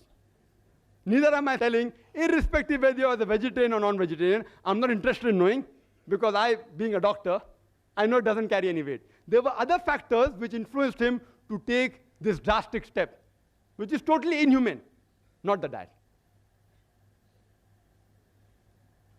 There are various researches done. There have been research in America on a group of students who were pure non-veg and on a group of students who were veg, pure veg. And they analyzed that the group of students who were non-veg, they were less violent and they were more social. But it's a research. It's not a scientific fact. I will never use this as an argument to prove that non-veg food makes you peaceful. No. I'm a doctor, more of a doctor, as well as lawyer were required because I'm in a debate. There are researches, but these researches aren't scientific facts. Most of the statements what Mr. Rashmi Zaveri made, all were researches, not scientific facts. There is not a single authentic medical book which says that non-veg food in general should be prohibited. Not a single. All these are researches, like the research done by this person in America. Then they say that veg food makes a person intelligent, and he gave a list of great names, Albert Einstein and Isaac Newton, etc., etc. If we analyze the list of the Nobel Prize winners in all these years, majority were non-veg, majority. And today, animal behavioral scientists, they say that the carnivorous animal should be more intelligent than the herbivorous animal in order to catch the prey. If he's not intelligent, how will he catch the prey? But anyway, I'm not going to use this as an argument, therefore non-veg food makes you intelligent, because these things don't actually affect a human being. The diet does affect a human being, but these arguments don't affect. These arguments don't affect. And all the other arguments given, they don't carry weight actually. There are people who give examples. that non-veg food makes you strong is a myth. It's a scientific fact mentioned in several medical books, authentic, that non-veg food is good for health. It does have disease also, you can prevent them. There are proteins, which I'll come to it later on. And to counter-argue that, they're giving an example of Yadunath Singh Naik. Has anyone heard of him? Yadunath Singh Naik. In the army, it is mentioned in this book, Vegetarian or Non-Vegetarian, Choose Yourself by Gopinath Agarwal. Yadunath Naik, being a vegetarian in the army, in wrestling he defeated 2 non-vegetarians. Therefore, veg food makes you strong. I feel ashamed to reply to these arguments. I feel ashamed. It's a known fact that the title holders of world wrestling, yes, there are vegetarian wrestlers also, but if you compare with the full world, almost all the title holders of world wrestling are non-veg. The person known in bodybuilding maximum, who is he? Arnold Schwarzenegger. 13 times world titles he got. 7 as Mr. Olympia, 5 as Mr. Universe, and 1 as Mr. World. What was he, veg or non-veg? Non-veg. The boxer Muhammad Ali Cassius Clay, non-veg. Mike Tyson, non-veg. Yes, of course, non-veg food does add to the strength. That is a scientific fact. That's the reason that if you analyze that when a person is convalescing from a disease, it's preferable non-veg food. Not that you have to have non-veg, it's preferable, egg, etc. And I'll come to it later on. And then they give an example of a wrestler, Professor Ram Murthy. Never heard his name. He says it's a world famous wrestler. Who has heard of him? Anyone has heard of him? Professor Ram Murthy? No one. World famous. Where do you get this news from? World famous. Then they give the example of Parmajit Singh in London, pure vegetarian, who skips 2,000 times a day. Therefore, vegetarian food makes you an athlete.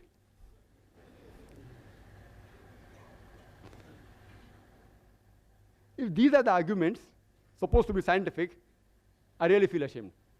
Most of the athletic record holders, here's the Guinness book. You can go through it. I've brought it along here. All mentioned about bodybuilding, athletic, 100 meters dash, all these people. If at random also you check up their dietary history, even giving benefit of doubt, more than 80 to 90% will be non-veg. But I will be a fanatic if I say that all these records are only due to the diets. I'll be a fanatic. A few records may be related to the diet, but not all. For the argument they give that the smell and the sight of a carnivorous animal is strong. The night vision is strong. As Mr. Rashmi Javeri said, night vision and sense of smell is strong in carnivorous. In herbivorous, it is less. In human meat, it is less. Therefore, we should be vegetarian. There are herbivorous animals, like the bee, whose sense of smell is very strong. And they even have a very good night vision. See, these are arguments which are not scientific, may be useful in a debate to convince the people illogically. Therefore, I'm here. Then he gave the example. Animals have hoarse voice, coarse voice, the carnivorous animal. Herbivorous animal don't have coarse voice. And to ask a simple question, which animal is maximum known for a hoarse voice? Donkey. Veg or non-veg? Veg or non-veg? Veg. Anyway, by no means am I trying to prove that vegetarian food creates hoarse voice or non-vegetarian food creates melodious voice. If you see the list of singers, many are non-veg, many are veg also. So just by quoting singers who are veg saying, oh, that's why vegetarian diet makes you melodious, is all illogical arguments. Really, I feel ashamed to answer all these things. And he gave certain economic points. That economic reasons why we should have vegetarian food. It's more economical, according to Mr. Zaveri. And he gave several statistics, so many calories, so many this, so many tons of protein, which is mentioned here. From where they get the statistics, God alone knows. And he mentioned some protein. It's also mentioned in this book that 1 kg of animal protein that we get, we have to feed so many plants, etc. Therefore, it is equivalent to 7 kgs of veg protein. So if you're having meat for 1 kg protein, you are taking 7 kg vegetables. Therefore, vegetable is cheaper. How they get this kg of proteins, I being a medical doctor don't realize. Is it kg of food or kg of protein? And if I agree with them, I agree with them. Okay. You say, for sake of argument, 2 plus 2 is 5. I agree, and then ask you, let's see, take 2 rupees, give me 5 rupees. Take 2,000, give me 5,000. Similarly, if I agree it is right, all the statistics, then I tell that the vegetarians, they should thank the non-vegetarians. You know why? Because if we would not have slaughtered the animal for food, it would have lived for another 5 to 10 years. And in that time, you would have had the vegetables of 7 to 8 people for a few years. So you should thank us from preventing the animal from eating your vegetable food. Furthermore, he gave the calculation from some record, from where, I don't know. 1:14, the land that you graze required for animal is 14 times more than the land required for food, etc. Same example is given here, that the land required to produce 1 ton of beef, the same land you can feed 5 average families. 1 ton of beef is equivalent to 10 or 20 tons of veg food. And the land required to graze an animal can raise 5 average families. My earlier argument also holds good here. But besides that, these ideological vegetarians, they fail to realize that the animals graze on land which is unsuitable for growing crops. They eat the plants which is inedible for the human beings, like husk and stalks, corn stalks. They don't eat plants which are edible for the human beings. Yes, they can eat. But when they enter the fields, the farmer, but natural, takes them out of the field. Why? To cause loss. Yes, if you have excess of crop, etc., there are certain governments who even feed them. And there are nomadic populations who make their living by grazing animals on land which is unsuitable for crop growing. But they eat the vegetation which is inedible to the human beings, and they make their living. Even the animal lives, even the human being lives. And today, according to UN report, about 23% approximately of the land in the world is used for pastures, 23% for forest, less than 10% for cultivation. The remaining 45%, majority, can yet be used for growing crops. Why don't you use that? Why are you running after the food of the animals, poor living creatures? Let them live, let them eat. Why are you stopping them from eating? If the non-vegetarians stop slaughtering the cattle, do you know that there will be overpopulation of cattle? Overpopulation. I am aware that human beings, they raise animals for food. That means, by methods, they increase the multiplication of the animals. But if suppose I agree that from today, all non-vegetarians stop raising animals for food and stop killing them for food, yet they will grow in population. You know why? Human beings. In all these years, our population is increasing. Even with all the family planning method, with all the birth control, hum do hamare do, yet we are increasing.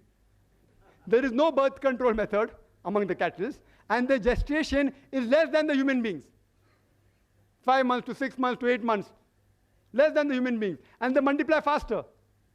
So if we stop killing and stop raising, yet within a few decades, you'll have problems not of overpopulation of human beings, of overpopulation of cattle. How are you going to solve it? There are various nutrition. He talked about protein, etc. If time permits, I will speak in the rebuttal. I would like to make a statement of Dr. George R. Kerr, which is sufficient to counter all his arguments on health.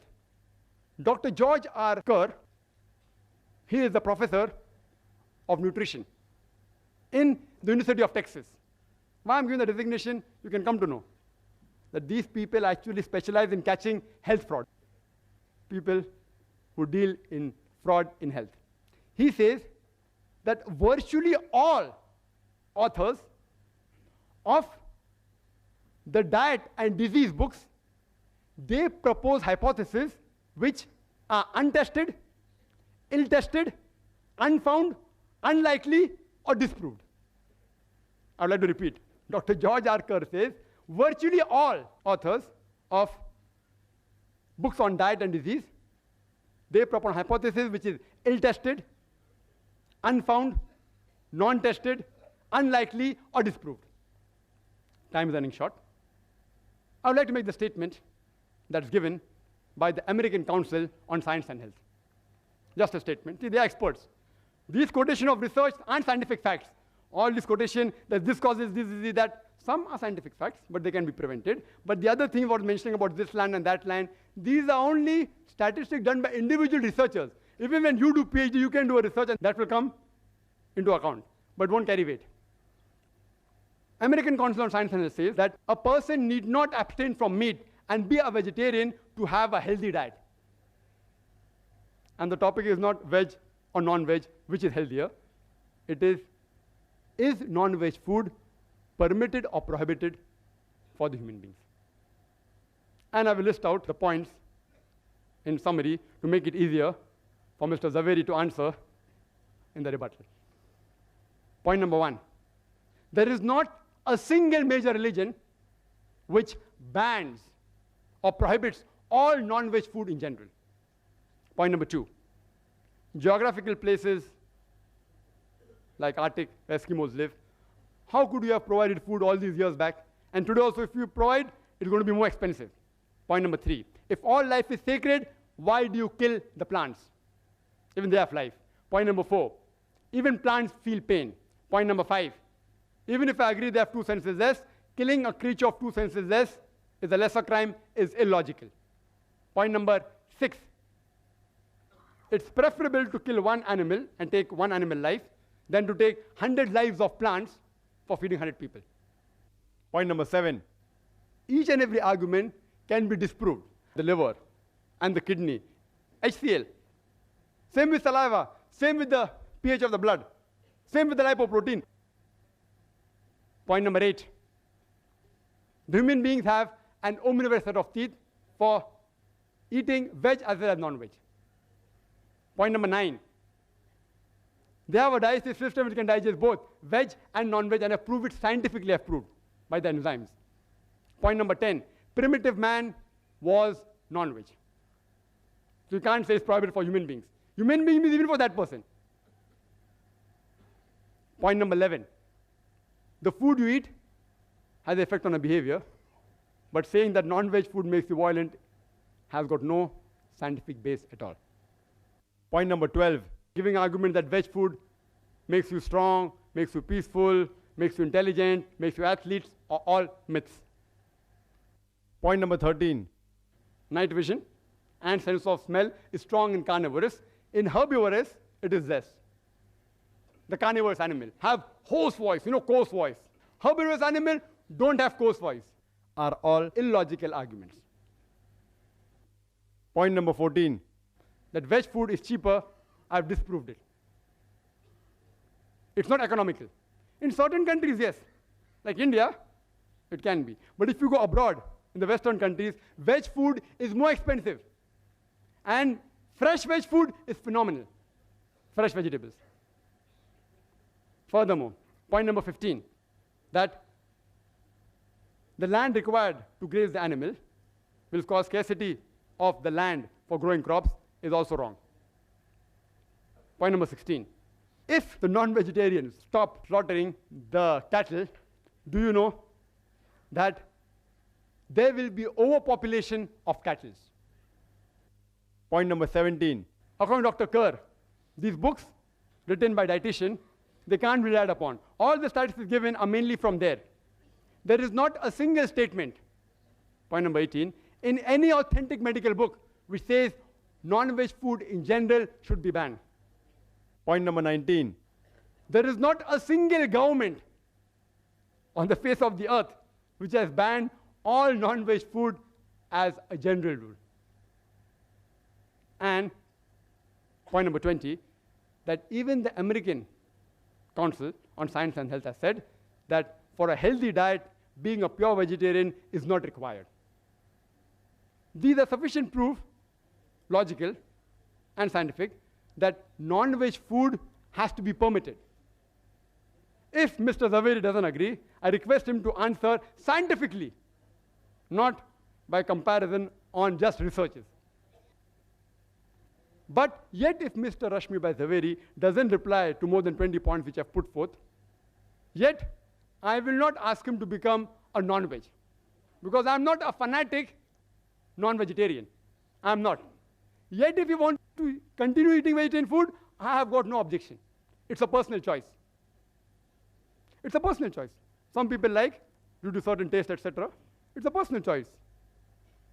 And only thing I'd like to tell the people, that the vegetarians, the ideological vegetarians who do so much propaganda, that this has got more value, etc., they should stop such things and stop distributing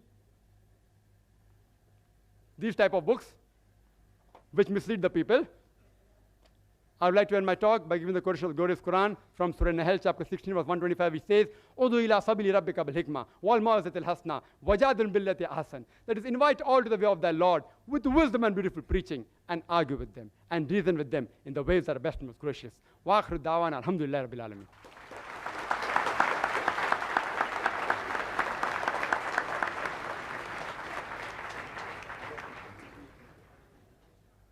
I now call upon Mr. Rashmi Bhai Zaveri to present his response to Dr. Zakir Naik.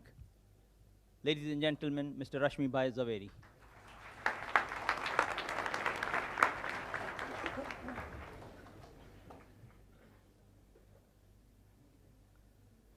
First of all, I really thank Dr. Zakir Naik for giving me the choice whether I would like to still remain a vegetarian or non-vegetarian.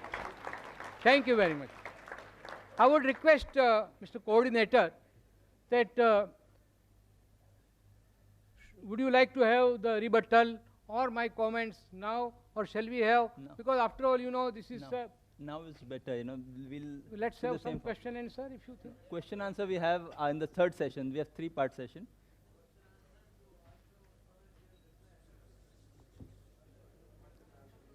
Yes, Mr. Zaveri, you can continue.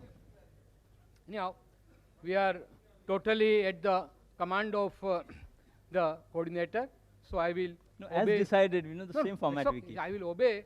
I will your, not allow Dr. Zakir also order. to change the format. Now, I'll object. first thing that I will say, it's not a question of whether one is logical or illogical, and it's not a question of the choice that one makes. As I said in my talk earlier, everything is relative, and you have to understand this topic from that perspective. Now, one thing that I will very strongly object with respect to Dr. Zakir's, that not a single religion prohibits non-veg. I am expert, I can say, because I am a student, I have done MA in Jainology. I can say from my religious point of view that Lord Mahavir and our all 24 Tirthankaras very vehemently prohibited non-veg food. I have already given you some quotations. You see, mainly arguments of Dr. Dean Ornish is based on the fact that non-veg food contains excessive protein, cholesterol, and saturated fat. So that is why he said that for healthy and peaceful living, you must have non-veg veg diet. Now, he said that plant has also got life. No, it is not only proved by Dr. Jagdish Chandra Bose, but even our Lord Mahavir.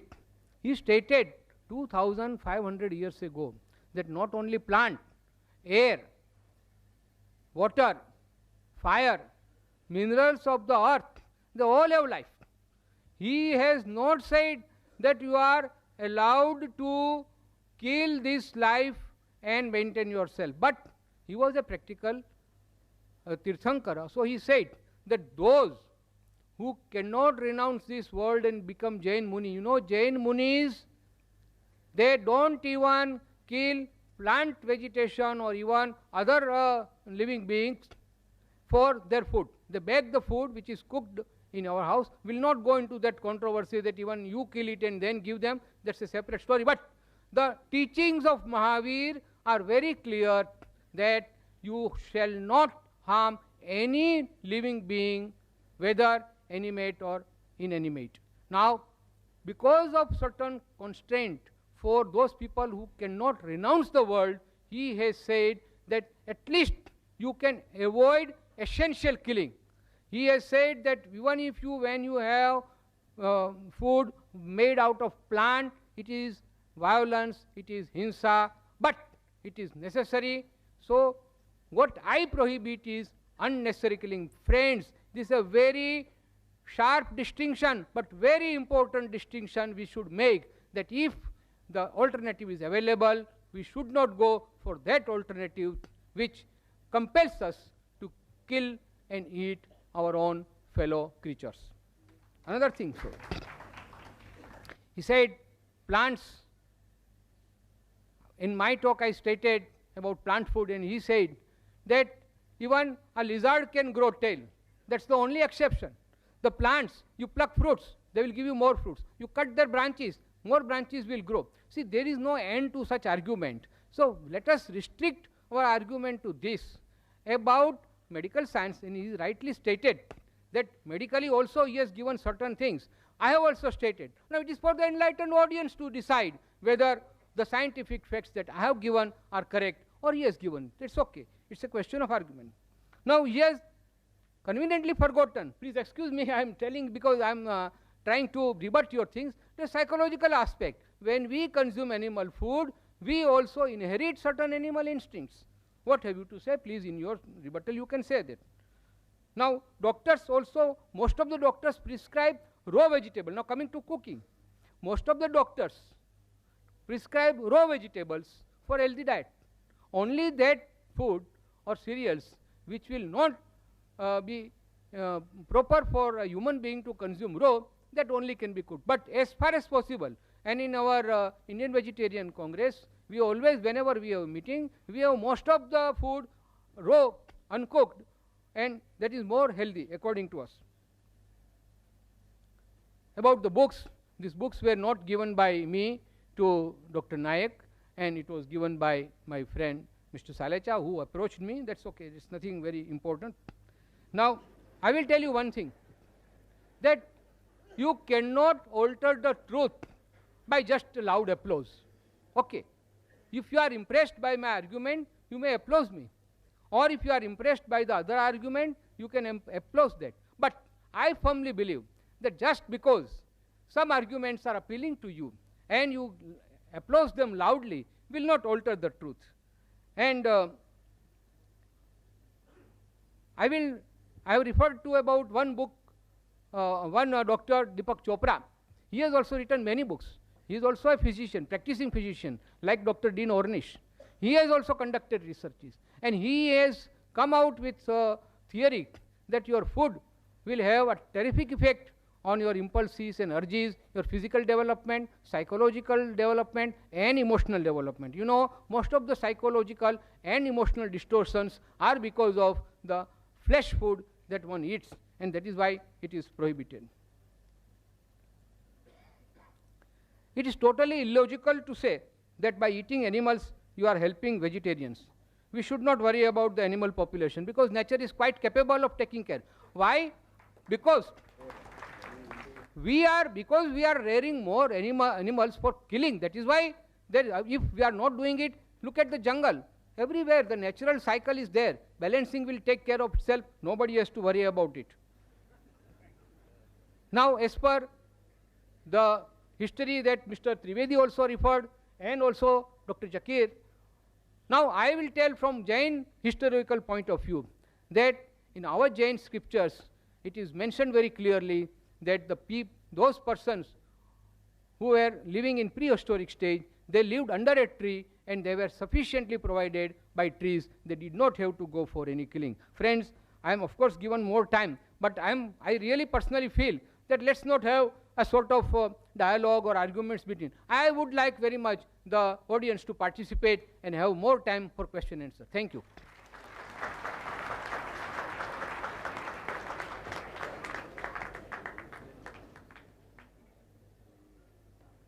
Thank you, Mr. Zaveri. We have 5 minutes more. He's taking 5 minutes left. Now I call upon Dr. Zakir Naik to present a response to Mr. Rashmi Bhai Zaveri for 15 minutes only.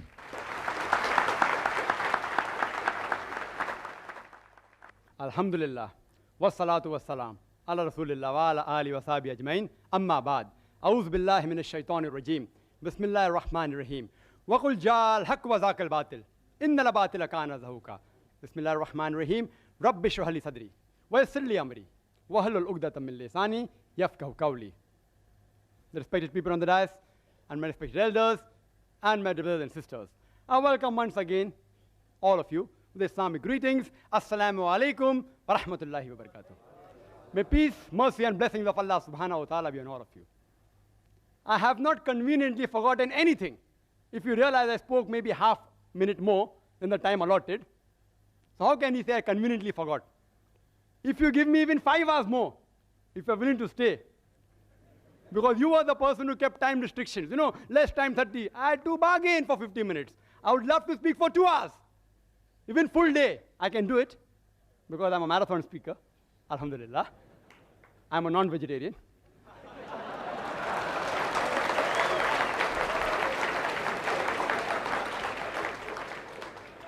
Mr. Zaveri said that I said that no religion prohibits non-veg. I never said no religion. I said no major religion. It's being recorded. No major religion. And Jainism is not a major religion. According to the books you gave me, you gave certain books, Jains are only 0.4% of India, 0.4. Less than 1%. Can you call it a major religion? In India, leave aside world. World out of the question. Negligible. I am very clear-cut in my statement. Regarding the argument on Jainism, I can reply, but the coordinator won't give me permission. I am restricted to Islam.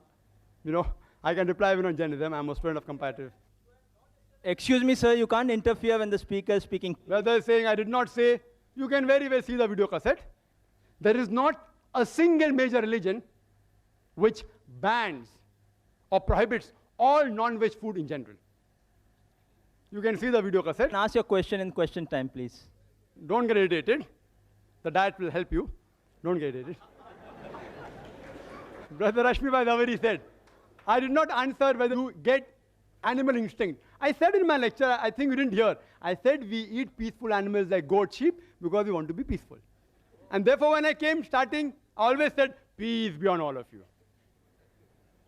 Further, he said, I didn't state Dr. Dean Ornish. I yet challenge him. If his book is referred by any authentic medical college, authentic book, not just dietary books, that answer I already gave by Dr. William T. Jarvis. Even scientists and medical professionals are not immune to the ideological thinking of the vegetarians. They aren't immune. It's not a medical book. He may have written a diet book. I am very clear in my words. I don't mix words. And Dean Ornish, whatever his name is, may be very famous. I don't know him. I'm hearing him for the first time. I don't know. I yet ask him to prove and check whether that book is referred as a textbook. Not as a medical book, a text medical book in a college.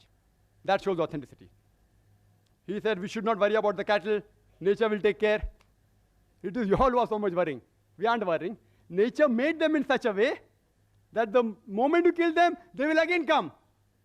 God is the creator. Allah made them. If we kill lion, tiger, they will become extinct. Therefore, we cannot have their food. The cattle, we can have. God has made them that way. If we don't follow the instruction of God, there will be overpopulation.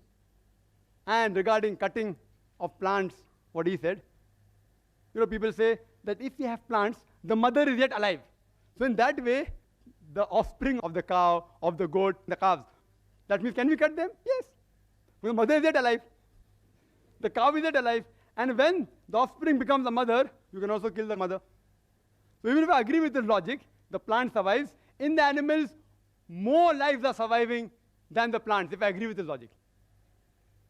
Furthermore, I said that best is prevention is better than cure. I agree with Dr. Onish when he says that vegetarian diet is helpful for certain diseases. Even I advise that. Where I said no. But the topic is not which food is healthier, but making a statement, it is banned for human beings. I challenge any authentic medical book. I'm a doctor, not books, whether given by Russia Foundation or Indian Vegetarian Congress, whatever it is. These books are stating things which are unfound, ill-tested, unproved. There is the Islamic method of prevention better than cure, which will answer most of your questions. The Islamic method is there of prevention better than cure. When we slaughter the animal, we do the zabiha. We cut the throat and the windpipe and the vessels of the neck without damaging the spinal cord. Otherwise, the nerve going to the heart may get severed, there may be cardiac arrest. When the spinal cord is not damaged and the vessels of the neck are slit open along with the throat and the windpipe, the heart is pumping, most of the blood flows out of the body. Blood is a very good media of germ and bacteria. If you slaughter the animal in this way, most of the disease transmitted by blood, many which you named, can be eliminated, can be prevented. The meat remains fresh for a longer time if it's slaughtered with the Islamic method. And people say, oh, it's so merciless. You all are so mercilessly killing, it dies of pain. When we slaughter in the Islamic method, when we cut the blood vessels of the neck, the blood supply going to the nerve, which is responsible for pain, is severed. So the animal does not feel pain. The animal kicks and writhers. You know why? Due to the gush of flow. The animal doesn't feel pain. It is contracting and relaxing because there's lack of blood in that part of the body. The animal does not die of pain. It dies a painless death. Painless. Painless. We eliminate most of the disease transmitted by blood. Secondly, there are many countries in the world and many people who raise animals, they give them hormones. And one was mentioned by Mr. Zaveri, read the name. It's called as DES, diacylglycerol. It's a hormone injected to cattle so that they become fat and you get more money for flesh. This is haram in Islam. Carcinogenic hormones, if ingested in animal, even if you slaughter by the zabiyah method, it is yet haram. It is zabiyah but not halal. It is zabiyah and haram.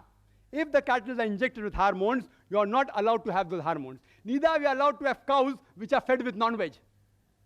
Because the Prophet said, any animal that is fed with non-veg, it is prohibited for you.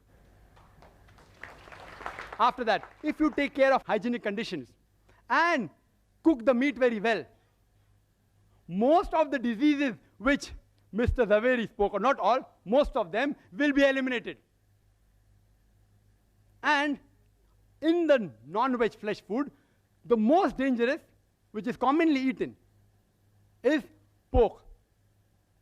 It has more than 70 different diseases which you can get if you ingest pork. More than 70 different diseases. And one of them is ischemic heart disease, which he spoke about. Because pork has more of fat-building material than muscle-building material, it gets deposited on the walls of the vessels, causing atherosclerosis, hypertension, etc. That's the reason in the Quran, no less than 4 different places, in Surah Baqarah, chapter number 2, verse number 173, in Surah Ma'idah, chapter number 5, verse number 3, in Surah Anam, chapter number 6, verse number 145, and Surah Nahl, chapter number 16, verse number 115, it says, Hurrimat alaykumul maitutu waddamu wa lahmul khinzir, wa ma uhilla li ghayrillah bih. Forbidden for you for food are dead meat, blood, the flesh of swine, and any food on which any name besides God's name has been invoked. It's haram. So we abstain from it, and we prevent several diseases of non-veg. Quran says in Surah Taha, chapter number 20, verse number 81, eat of the food we have provided for you in sustenance, but commit no excesses therein. Most of the diseases, what Mr. Rashmi Bhai Zaveri spoke about, is due to excessive eating. Even if you eat excessive veg food, you will have many diseases. I will not say, don't have veg food. I'm a doctor. I'm not an ideological, neither a fanatic non-vegetarian. So if you prevent eating in excess, most of the disease will be prevented. If you follow the Islamic guidelines, slaughter in the Islamic method, remove the blood, don't give hormones, cook the food very well, hygienic conditions, avoid pork, don't eat in excess, most of the disease can be prevented. It answers most of his arguments. Few are yet remaining. If time permits or during question answer time, if you ask, I will reply.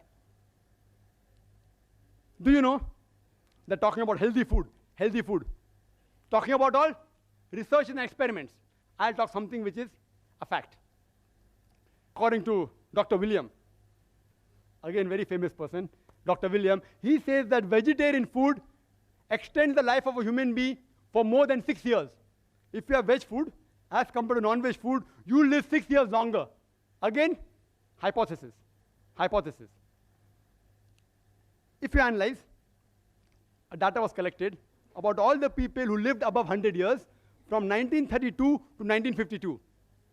And on this data, a person by the name of O. Sejares, he wrote a book, Living to be 100, 1,200 people who did and why they did it. Everything is mentioned. In it, even diet is mentioned. Do you know out of 1,200 people, how many were vegetarian? How many? Guess. 1,000. Four.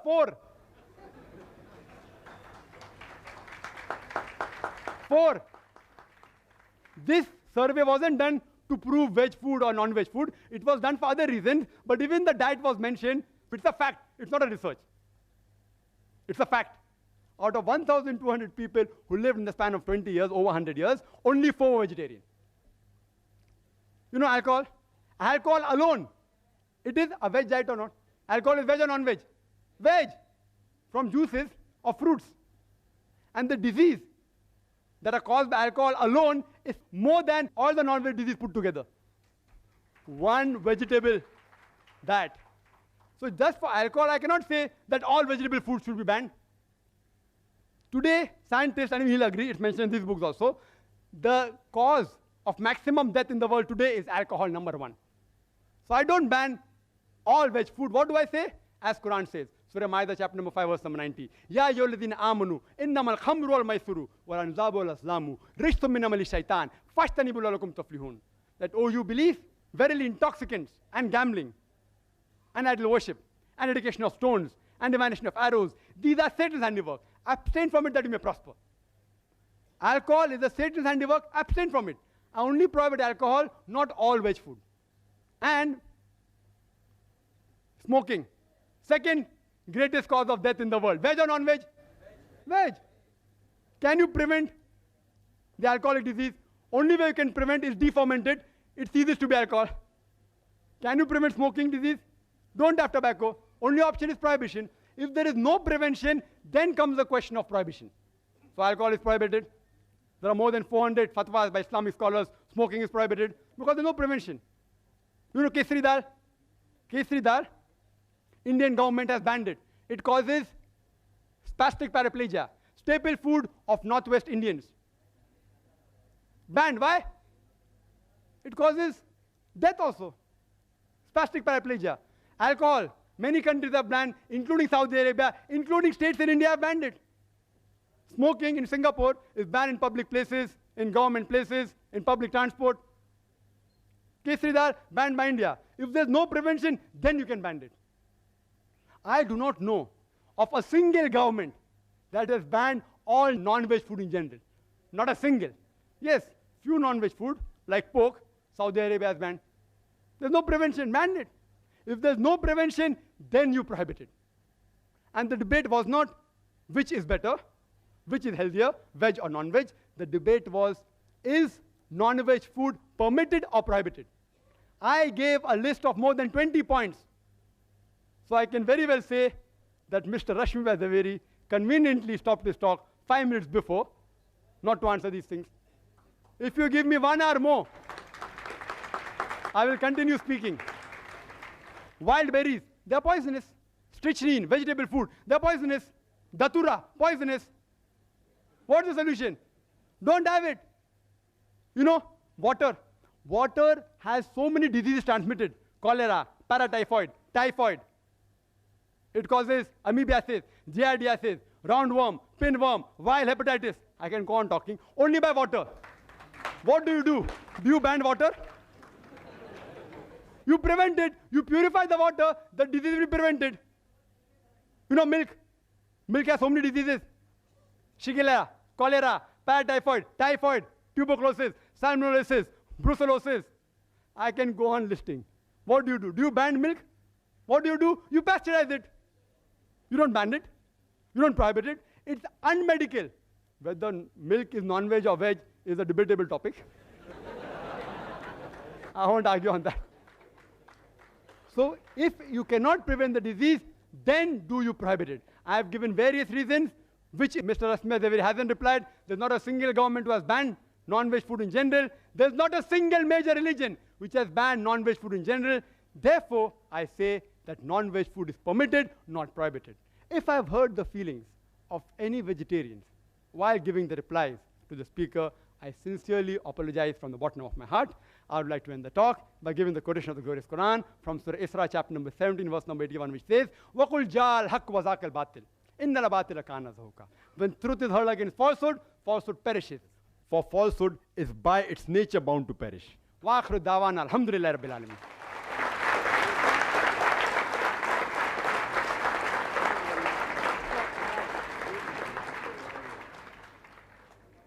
I now call upon Mr. Rashmi Bhai Zaveri to present his response to Dr. Zakir Naik. Ladies and gentlemen, Mr. Rashmi Bhai Zaveri.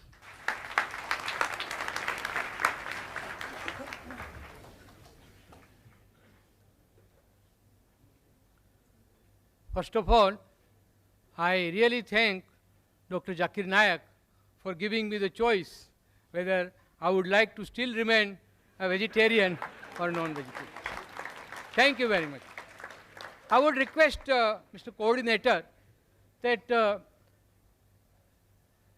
would you like to have the rebuttal or my comments now, or shall we have? No. Because after all, you know, this is... No. Now it's better, you know, let's do have the same some question and answer if you think. question answer we have in the third session. We have 3-part session.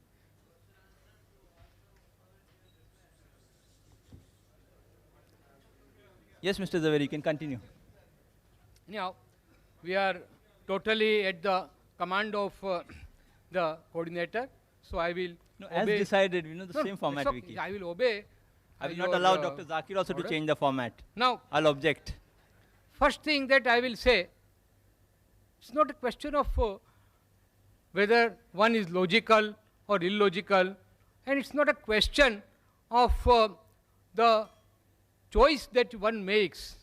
As I said in my talk earlier, everything is relative, and you have to understand this topic from that perspective. Now, one thing that I will very strongly object with respect to Dr. Zakir's, that not a single religion prohibits non-veg. I am expert, I can say, because I am a student, I have done MA in Jainology. I can say from my religious point of view that Lord Mahavir and our all 24 Tirthankaras very vehemently prohibited non-veg food. I have already given you some quotations. You see, mainly arguments of Dr. Dean Ornish is based on the fact that non-veg food contains excessive protein, cholesterol, and saturated fat. So that is why he said that for healthy and peaceful living, you must have non-veg veg diet. Now, he said that plant has also got life. No, it is not only proved by Dr. Jagdish Chandra Bose, but even our Lord Mahavir. He stated 2500 years ago that not only plant, air, water, fire, minerals of the earth, they all have life. He has not said that you are allowed to kill this life and maintain yourself. But he was a practical Tirthankara. So he said that those who cannot renounce this world and become Jain Muni, you know, Jain Munis, they don't even kill plant vegetation or even other living beings for their food. They bake the food which is cooked in our house. Will not go into that controversy that even you kill it and then give them. That's a separate story. But the teachings of Mahavir are very clear that you shall not harm any living being, whether animate or inanimate. Now, because of certain constraint for those people who cannot renounce the world, he has said that at least you can avoid essential killing. He has said that even if you, when you have food made out of plant, it is violence, it is hinsa, but it is necessary. So what I prohibit is unnecessary killing. Friends, this is a very sharp distinction, but very important distinction we should make, that if the alternative is available, we should not go for that alternative which compels us to kill and eat our own fellow creatures. Another thing, so he said plants. In my talk I stated about plant food, and he said that even a lizard can grow tail. That's the only exception. The plants, you pluck fruits, they will give you more fruits. You cut their branches, more branches will grow. See, there is no end to such argument. So let us restrict our argument to this. About medical science, and he rightly stated that medically also he has given certain things. I have also stated. Now it is for the enlightened audience to decide whether the scientific facts that I have given are correct or he has given. It's okay. It's a question of argument. Now he has conveniently forgotten. Please excuse me, I am telling because I am trying to rebut your things. The psychological aspect. When we consume animal food, we also inherit certain animal instincts. What have you to say? Please, in your rebuttal, you can say that. Now, doctors also, most of the doctors prescribe raw vegetable. Now, coming to cooking, most of the doctors prescribe raw vegetables for healthy diet. Only that food or cereals which will not be proper for a human being to consume raw, that only can be cooked. But as far as possible, and in our Indian Vegetarian Congress, we always, whenever we have a meeting, we have most of the food raw, uncooked, and that is more healthy according to us. About the books, these books were not given by me to Dr. Nayak, and it was given by my friend Mr. Salecha, who approached me. That's okay, it's nothing very important.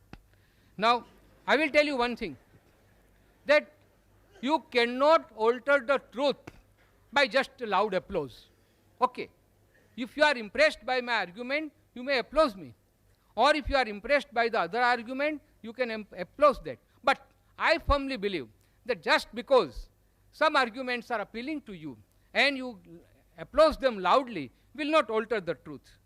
And I have referred to about one book, Dr. Deepak Chopra. He has also written many books. He is also a physician, practicing physician, like Dr. Dean Ornish. He has also conducted researches, and he has come out with a theory that your food will have a terrific effect on your impulses and urges, your physical development, psychological development, and emotional development. You know, most of the psychological and emotional distortions are because of the flesh food that one eats, and that is why it is prohibited. It is totally illogical to say that by eating animals you are helping vegetarians. We should not worry about the animal population because nature is quite capable of taking care. Why? Because we are rearing more animals for killing. That is why if we are not doing it, look at the jungle. Everywhere the natural cycle is there. Balancing will take care of itself. Nobody has to worry about it. Now, as per the history that Mr. Trivedi also referred, and also Dr. Zakir, now I will tell from Jain historical point of view that in our Jain scriptures it is mentioned very clearly that those persons who were living in prehistoric stage, they lived under a tree and they were sufficiently provided by trees. They did not have to go for any killing. Friends, I am of course given more time, but I really personally feel that let's not have a sort of dialogue or arguments between. I would like very much the audience to participate and have more time for question and answer. Thank you.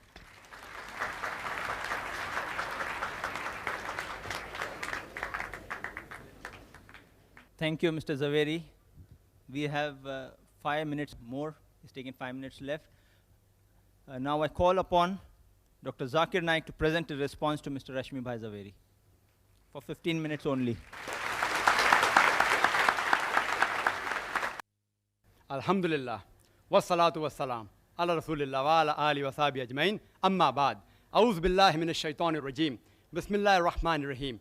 Wa qul ja'al haqq wa zaqal batil. Innal batila kana zahuqa. Bismillahir rahmanir rahim. Rabbi shrah li sadri wa yassir li amri wa hlul 'uqdatam min lisani yafqahu qawli.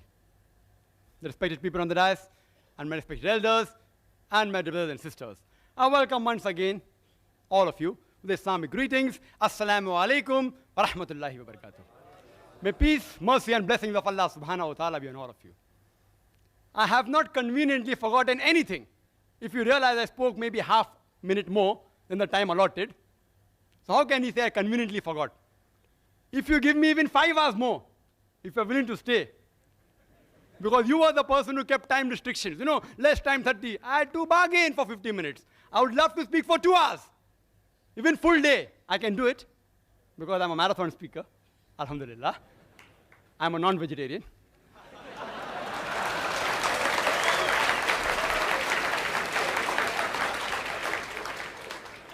Mr. Zaveri said that I said that no religion prohibits non-veg. I never said no religion. I said no major religion.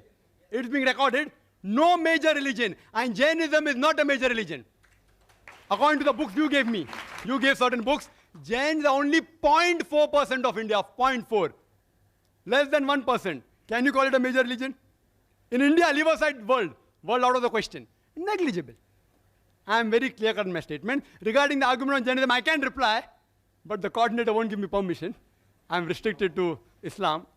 You know, I can reply even on Jainism. I am a student of comparative. Excuse me, sir, you can't interfere when the speaker is speaking. Whether saying I did not say, you can very well see the video cassette. There is not a single major religion which bans or prohibits all non-veg food in general. You can see the video cassette. And ask your question in question time, please. Don't get irritated. The diet will help you. Don't get irritated. Brother Rashmi Bhai Zaveri said, I did not answer whether you get animal instinct. I said in my lecture, I think you didn't hear, I said we eat peaceful animals like goat, sheep, because we want to be peaceful. And therefore, when I came starting, I always said, peace be on all of you. Further, he said, I didn't state Dr. Dean Ornish. I yet challenge him. If his book is referred by any authentic medical college, authentic book, not just dietary books, that answer I already gave by Dr. William T. Jarvis. Even scientists and medical professionals are not immune to the ideological thinking of the vegetarians. They aren't immune. It's not a medical book. He may have written a diet book. I am very clear in my words. I don't mix words. And Dean Ornish, whatever his name is, may be very famous. I don't know him. I'm hearing him for the first time. I don't know. I yet ask him to prove and check whether that book is referred as a textbook. Not as a medical book, a text medical book in a college. That shows authenticity. He said we should not worry about the cattle. Nature will take care. It is you all who are so much worrying. We aren't worrying. Nature made them in such a way that the moment you kill them, they will again come. God is the creator. Allah made them. If we kill lion, tiger, they will become extinct.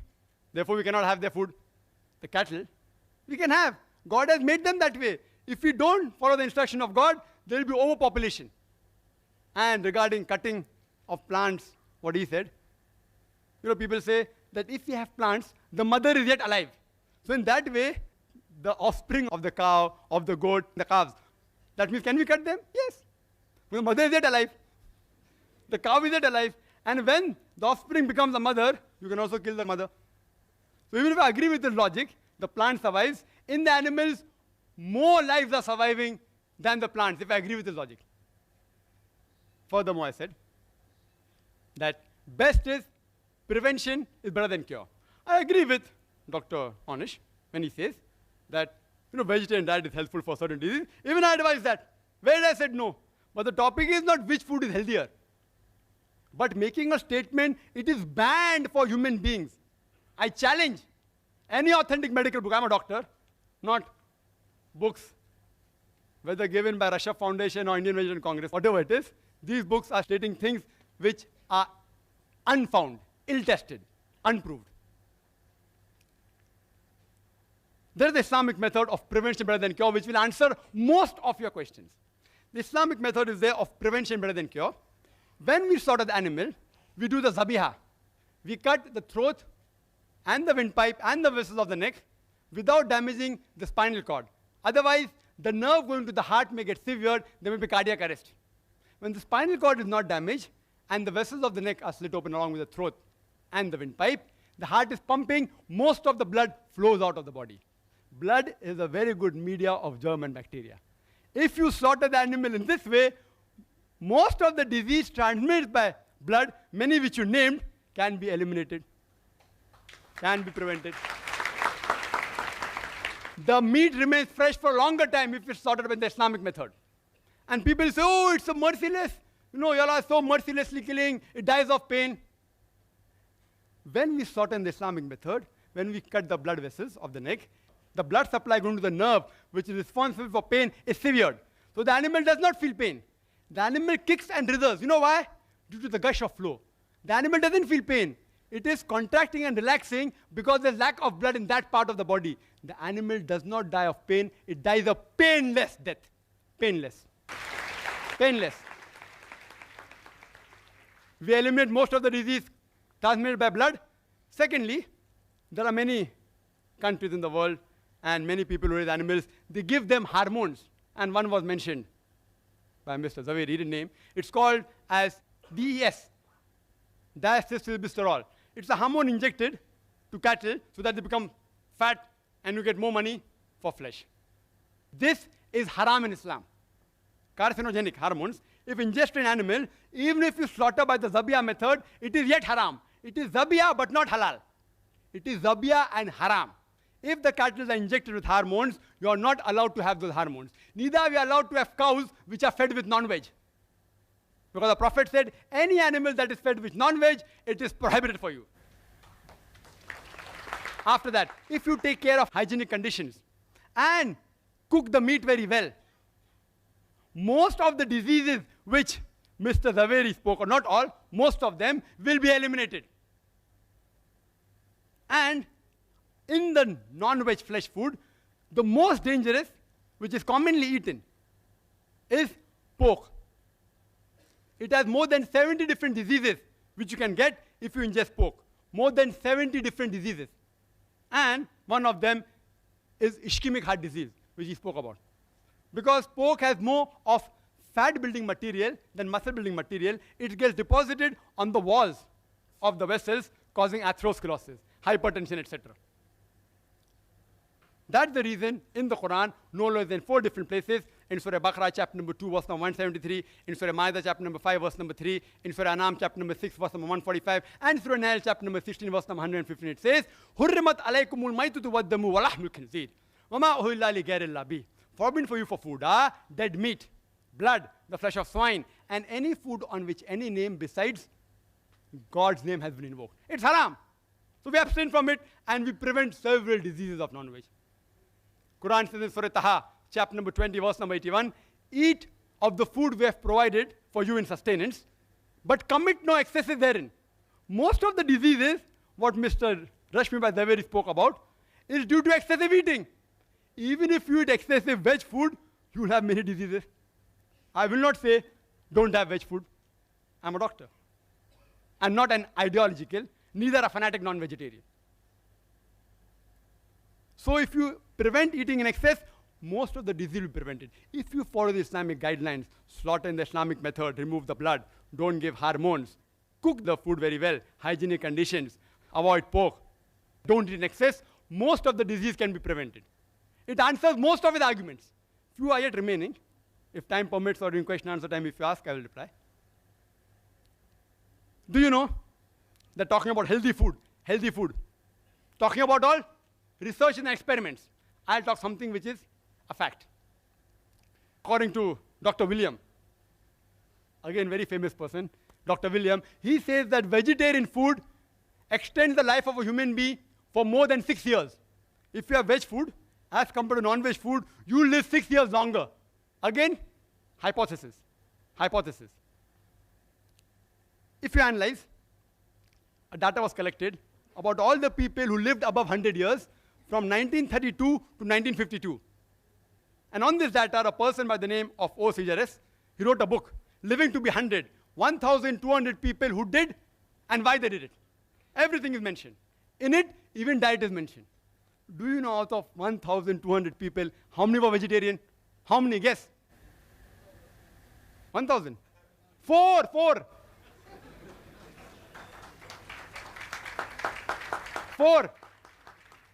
This survey wasn't done to prove veg food or non-veg food. It was done for other reasons, but even the diet was mentioned. It's a fact. It's not a research. It's a fact. Out of 1,200 people who lived in the span of 20 years, over 100 years, only 4 were vegetarian. You know alcohol? Alcohol alone, it is a veg diet or not? Alcohol is veg or non-veg? Veg, from juices of fruits. And the disease that are caused by alcohol alone is more than all the non-veg diseases put together. One vegetable diet. So just for alcohol, I cannot say that all vegetable foods should be banned. Today, scientists, and he'll agree, it's mentioned in these books also, the cause of maximum death in the world today is alcohol, number 1. So I don't ban all veg food. What do I say? As Quran says, Surah Ma'idah, chapter number 5, verse number 90. Ya ayyuhalladhina amanu, innamal khamru wal maisuru, wal anzabu wal aslamu, rijsum min amali shaitan, fashtanibu la'allakum tuflihun. That, oh, you believe, verily intoxicants and gambling and idol worship and dedication of stones and divination of arrows, these are Satan's handiwork. Abstain from it that you may prosper. Alcohol is a Satan's handiwork. Abstain from it. I only prohibit alcohol, not all veg food. And smoking. Second greatest cause of death in the world. Veg or non-veg? Veg. Can you prevent the alcoholic disease? Only way you can prevent is defermented. It ceases to be alcohol. Can you prevent smoking disease? Don't have tobacco. Only option is prohibition. If there is no prevention, then comes the question of prohibition. So alcohol is prohibited. There are more than 400 fatwas by Islamic scholars. Smoking is prohibited because there's no prevention. You know kesri dal? Kesri dal, Indian government has banned it. It causes spastic paraplegia, staple food of Northwest Indians. Banned. Why? It causes death also. Spastic paraplegia. Alcohol. Many countries have banned, including Saudi Arabia, including states in India have banned it. Smoking in Singapore is banned in public places, in government places, in public transport. Kesri dal, banned by India. If there's no prevention, then you can ban it. I do not know of a single government that has banned all non-veg food in general. Not a single. Yes, few non-veg food, like pork, Saudi Arabia has banned. There's no prevention, ban it. If there's no prevention, then you prohibit it. And the debate was not which is better, which is healthier, veg or non-veg. The debate was, is non-veg food permitted or prohibited? I gave a list of more than 20 points. So I can very well say that Mr. Rashmi Zaveri conveniently stopped his talk 5 minutes before, not to answer these things. If you give me 1 hour more, I will continue speaking. Wild berries, they are poisonous. Strychnine, vegetable food, they are poisonous. Datura, poisonous. What's the solution? Don't have it. You know, water. Water has so many diseases transmitted. Cholera, paratyphoid, typhoid. It causes amoebiasis, giardiasis, roundworm, pinworm, viral hepatitis. I can go on talking. Only by water. What do? Do you ban water? You prevent it. You purify the water. The disease will be prevented. You know, milk. Milk has so many diseases. Shigella, cholera, paratyphoid, typhoid, tuberculosis, salmonellosis, brucellosis. I can go on listing. What do? Do you ban milk? What do? You pasteurize it. You don't ban it. You don't prohibit it. It's unmedical. Whether milk is non-veg or veg is a debatable topic. I won't argue on that. So if you cannot prevent the disease, then do you prohibit it? I have given various reasons, which Mr. Rashmi Zaveri hasn't replied. There's not a single government who has banned non-veg food in general. There's not a single major religion which has banned non-veg food in general. Therefore, I say that non-veg food is permitted, not prohibited. If I've heard the feelings of any vegetarians while giving the replies to the speaker, I sincerely apologize from the bottom of my heart. I would like to end the talk by giving the quotation of the glorious Quran from Surah Isra, chapter number 17, verse number 81, which says, وَقُلْ جَاءَ الْحَقُّ وَزَاقَ الْبَاطِلُ إِنَّ الْبَاطِلَ كَانَ زَهُوقًا. When truth is hurled against falsehood, falsehood perishes. For falsehood is by its nature bound to perish. وَآخِرُ دَعْوَانَا الْحَمْدُ لِلَّهِ رَبِّ الْعَالَمِينَ.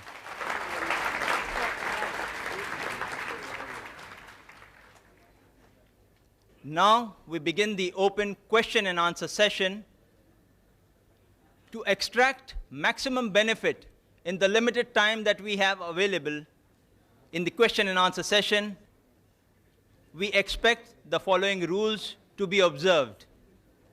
Your question should be on the topic only, that is non-vegetarian food permitted or prohibited for a human being? Questions out of the topic will not be permitted. Kindly state your question briefly and to the point. This is not a lecture time, neither a cross-question time for the questioners. I repeat, kindly state your question briefly and to the point. This is not a lecture time, neither a counter question time for the questioners. Mr. Zaveri and Dr. Zakir should answer comprehensively, and each answer should not exceed 5 minutes.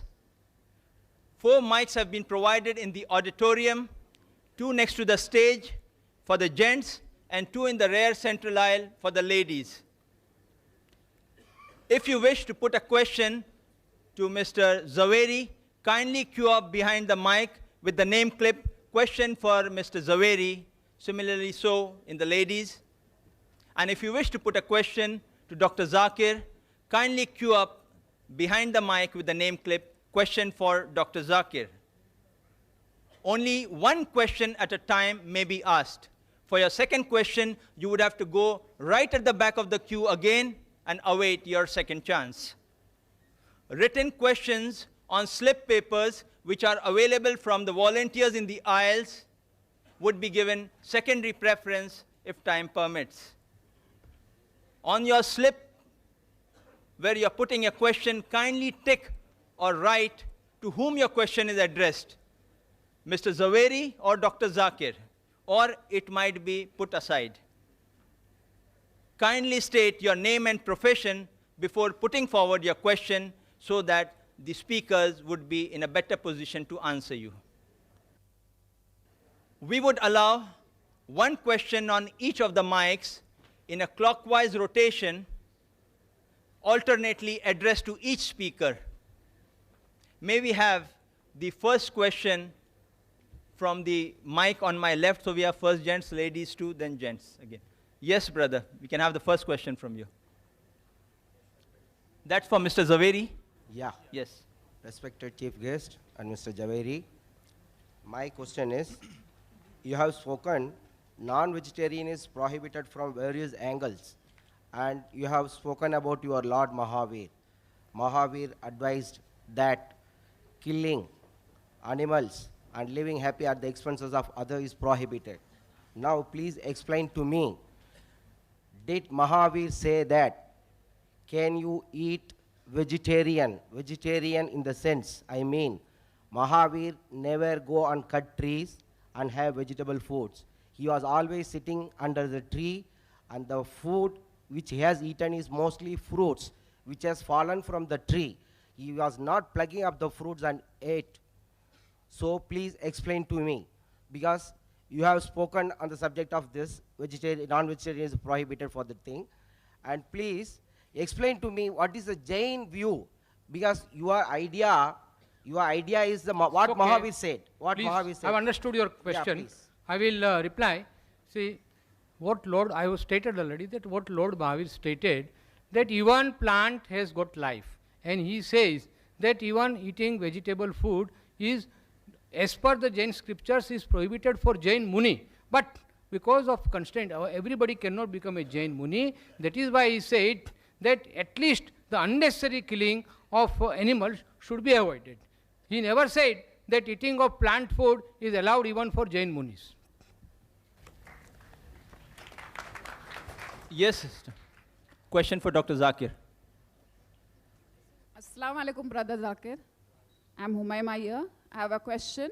There are various pamphlets distributed by a vegetarian society quoting the Quran from Surah Hajj that it is not the meat nor the blood that reaches Allah, but your piety that reaches Him, thus proving that Islam prohibits killing of animals for fowl. There are many quotations from Quran and Hadith showing concern for animals. I would like to thank the sister. She has asked a very fundamental question, that there are certain pamphlets distributed by organizations proving from the Quran and Hadith that non-veg food a Muslim should not have, it is prohibited. And this was the initiation of this debate. I didn't touch on it because, they told me to keep out of religion. But since it's a question I'm compelled to answer. This was a pamphlet that the president of Krusha Foundation, Mr. Dhanraj Salesha, he gave, and how this debate was initiated. He gave this pamphlet quoting from the Quran. I'll just give also reference. The reference is a bit wrong out there, but I don't catch on to the reference. He's quoting a verse from Surah Hajj, chapter 22, verse number 37, which says that it is not their meat, nor their blood, which reaches Allah, which reaches God, but it is your piety that reaches Him. And I agree with that, totally. It's indicating that Islam is not like certain other religions, which believe that Almighty God requires blood and meat to survive. It's saying that when you sacrifice, blood doesn't reach God, meat doesn't reach God. It is your intention. It is the righteousness. It's the piety which you sacrifice. Allah considers that piety. That is the reason when we sacrifice in Eid al-Zuha, minimum 1/3 portion of that animal has to be given compulsory to the poor people.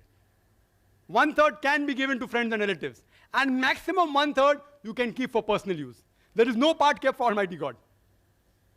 Because Quran says in Surah Anam chapter 6, verse 14, that He feedeth everyone, but does not require to be fed. Allah Almighty God feeds everyone, He doesn't require to be fed. This verse is clear that when you sacrifice, Allah sees your intention, He doesn't require blood and meat of the animal. There's one more quotation. There are various, it will take me 1 hour to reply to all. I'll just pick up the second quotation of Quran, the two Quranic quotation. It says in Surah Baqarah chapter 2, verse number 205, that when they turn away, they create mischief through the land.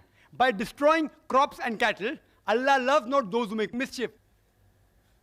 After giving this quotation, below it's mentioned that, therefore, you should not have non-veg. Their interpretation. The Arabic word used is nasal, which some have translated as cattle. It actually means progeny. But irrespective whether nasal you translate as cattle or progeny, if you read the context, those people who create mischief throughout the world by destroying crops and cattle or progeny, not slaughtering for food, destroying for creating mischief. Allah does not like those who make mischief. So if you kill any animal, even the plant if you kill, for making mischief, Allah doesn't like. If you say this verse refers to not having for food, that means you should not even have the crops. If I agree with you, this verse refers not to have cattle, even crops is there. It is a very wrong way of argument. They don't do self-analysis. Crop is also mentioned there. If they say by this verse, non-veg is prohibited, even veg is prohibited.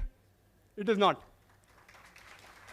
Neither non-veg is prohibited, neither veg is prohibited. Certain foods which Allah has prohibited is mentioned in the Quran. The others Allah says in Surah Baqarah chapter 2 verse 168, eat of the good food we have provided for you. Regarding animal concern. Yes, there are various hadith. If you read Sahih Bukhari, volume number 3, hadith number 551, and Sahih Bukhari, volume number 8, hadith number 38, it speaks about a man who gave water to a thirsty dog. And Prophet said, he'll be rewarded. So people asked, do you even have reward for giving water to a thirsty dog? The Prophet said, yes. For every kind act you do to the animal, you will be rewarded. Imagine in the days of ignorance, Yawm al-Jahiliyyah, 1400 years ago, where human beings were treated like animals, our beloved Prophet Muhammad sallallahu alaihi wasallam spoke about animal rights. Prophet said, don't overload the animals. You know, today in India, 2 bullocks are supposed to carry by law not more than 500 kgs. They carry more than a ton. Prophet said, don't overload them. Don't ill-treat them. Don't tie them and shoot them. Mentioned Sahih Muslim, volume number 3, hadith number 4812. It's also mentioned in Sahih Bukhari. Don't tie the animal and shoot them. It's mentioned in Sahih Muslim, volume number 3, hadith number 4810, that when you slaughter the animal, see to it that the knife is sharp, so that the animal doesn't feel pain. Don't slaughter one animal in front of the other. Don't kill the animal twice. He said that, adrenaline is released. It's released in the blood goes out of the body. Prophet spoke about animal concern. We should protect the rights, but for food, if it's lawful animal, you can have it. Hope that answers the question.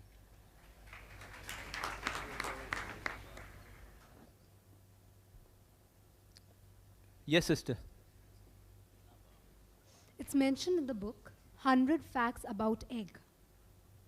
On page number 8 and 9, fact number 13. Ethiopians are of the view, if a pregnant woman eats eggs, her child would be born bald-headed and would be deficient in reproduction. It's also mentioned in fact number 18. Some African countries believe that if a child is given to eat egg before teething, he may become mentally retarded. Are these scientific facts or are these superstitions? If you say these are scientific facts, then could you please prove it authentically? And if you say it's superstition, then why are you promoting falsehood by such books? That's 100 Facts About Egg. Thank you. Thank you, sister.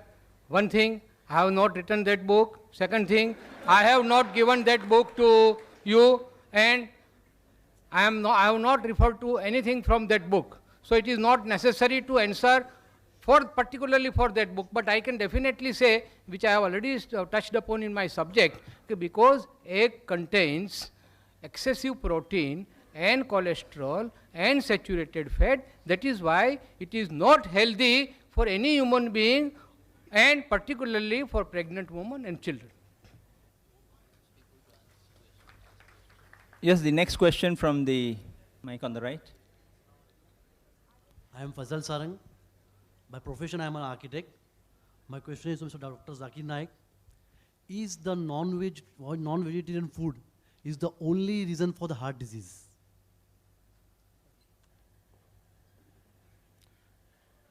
The brother asked a very good question.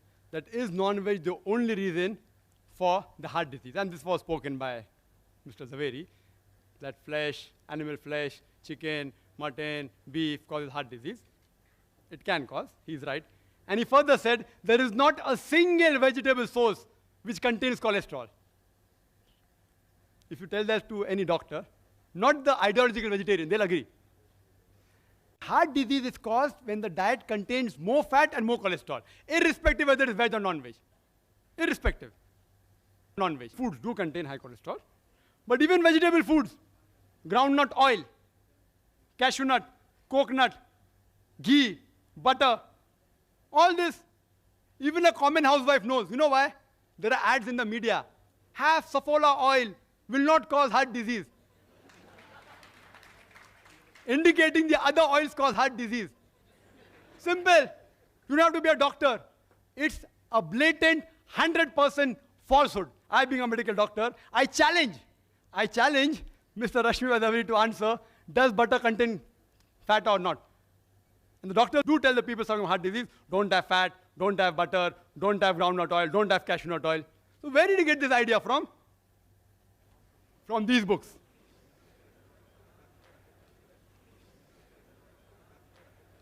This book he gave to me. Correct? This book you gave to my brother. Who gave? Mr. Salecha. Mr. Salecha gave this book. In this book also it is mentioned the same thing, that there is no cholesterol in vegetables. I'm sorry if I thought, because the first time I'm meeting Mr. Zaveri here, if he didn't give these books, I apologize.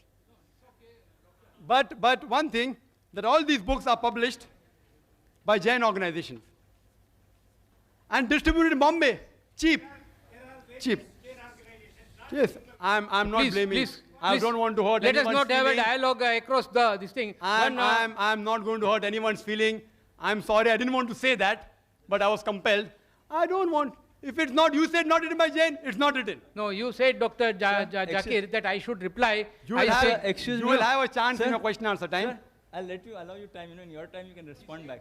No, I'll allow you to respond back. Anything you want in your time. And I request the chairman to give me ½ minute more. I will disturb ½ minute more. No, he's too smart. We'll not give him ½ minute more. See, because so many allegations, egg. He told egg is the cause. Egg does contain cholesterol.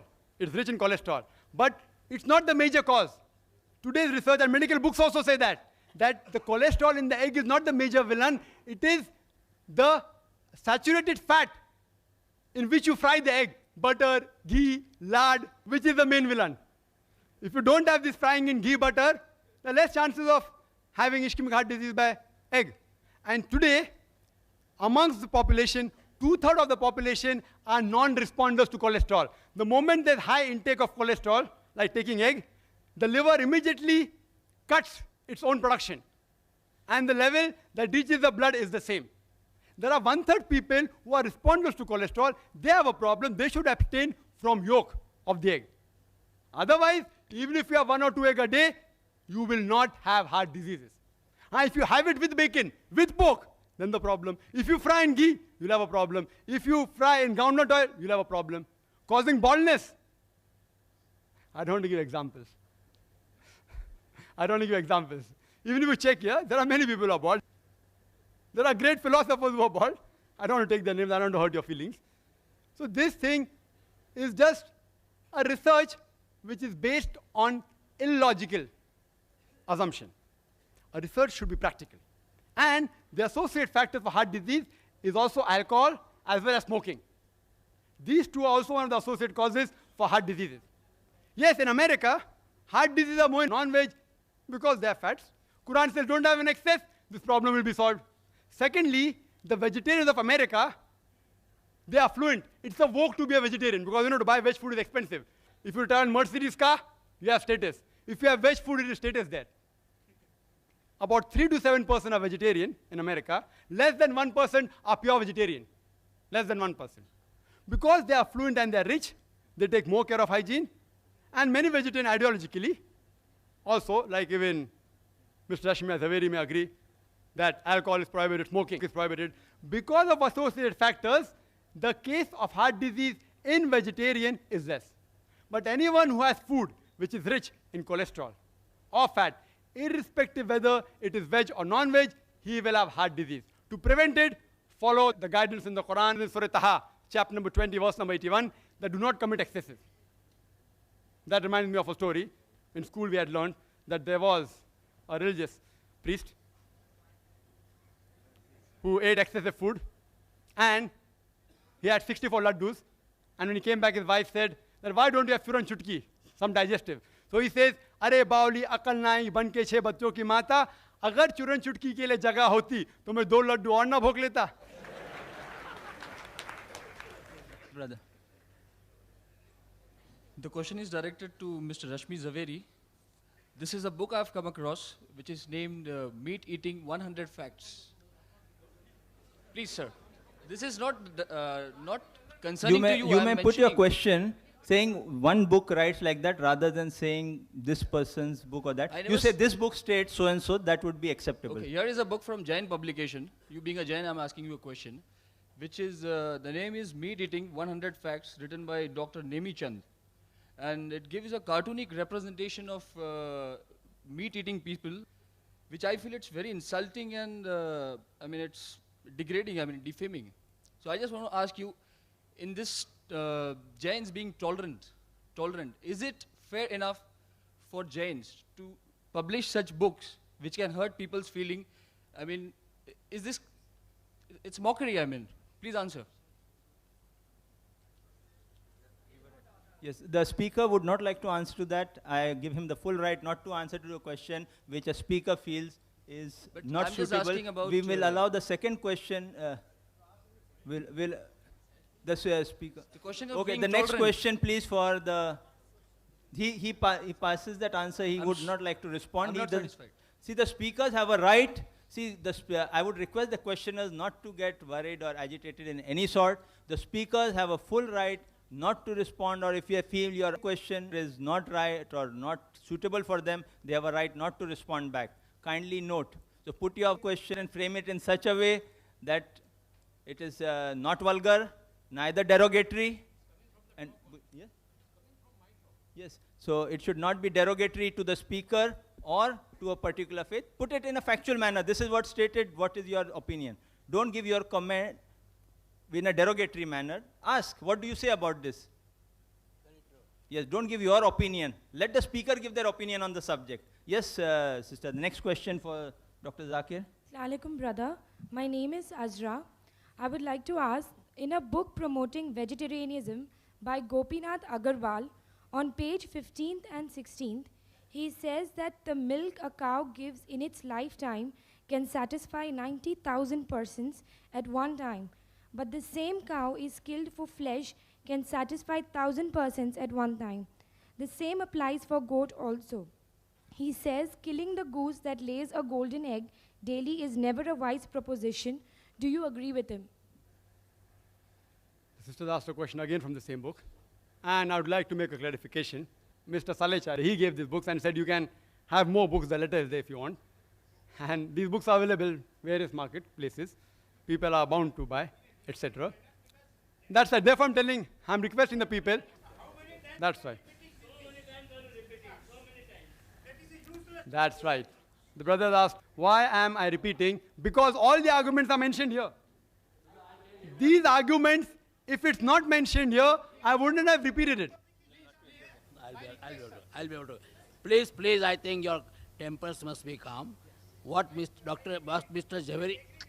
Javeri said very correctly, book is written by somebody else. It is he who should try to defend the book. Mr. Javeri doesn't want to defend the book. So let us forget the book and ask all questions which are pertaining to the talk. Correct, and I agree with it. I agree with it. Mr. Zaveri read from books. He didn't do a research. He read books with speaking against non-vegetarian. He read books and he presented the fact. Either I accept it or I say the fact is wrong. I can't say because I didn't read the book, no one can ask me questions. That's illogical. If you ask me any questions pertaining to non-veg food, I either say the book is false or I say that it's illogical or it's logical. Why do you have to get irritated? It's a book promoting vegetarianism. If someone gets me a book against Islam, I will say that book is false. Excuse me, I don't allow a debate between the audience and the speaker. The audience just put the question, the speaker can only answer the question. Don't get involved. I will not allow Dr. Zakir, neither Mr. Zaveri to get involved in any debate with the audience. This is not a debate time for the audience. Kindly note. You can continue with the answer. I'm going to start with the answer. You can start the timing also. If I'm going to be interrupted every time, I want to give a complete answer. I would request the chairperson not to be biased towards one person only. If they're interrupting my answer, I have to be given time.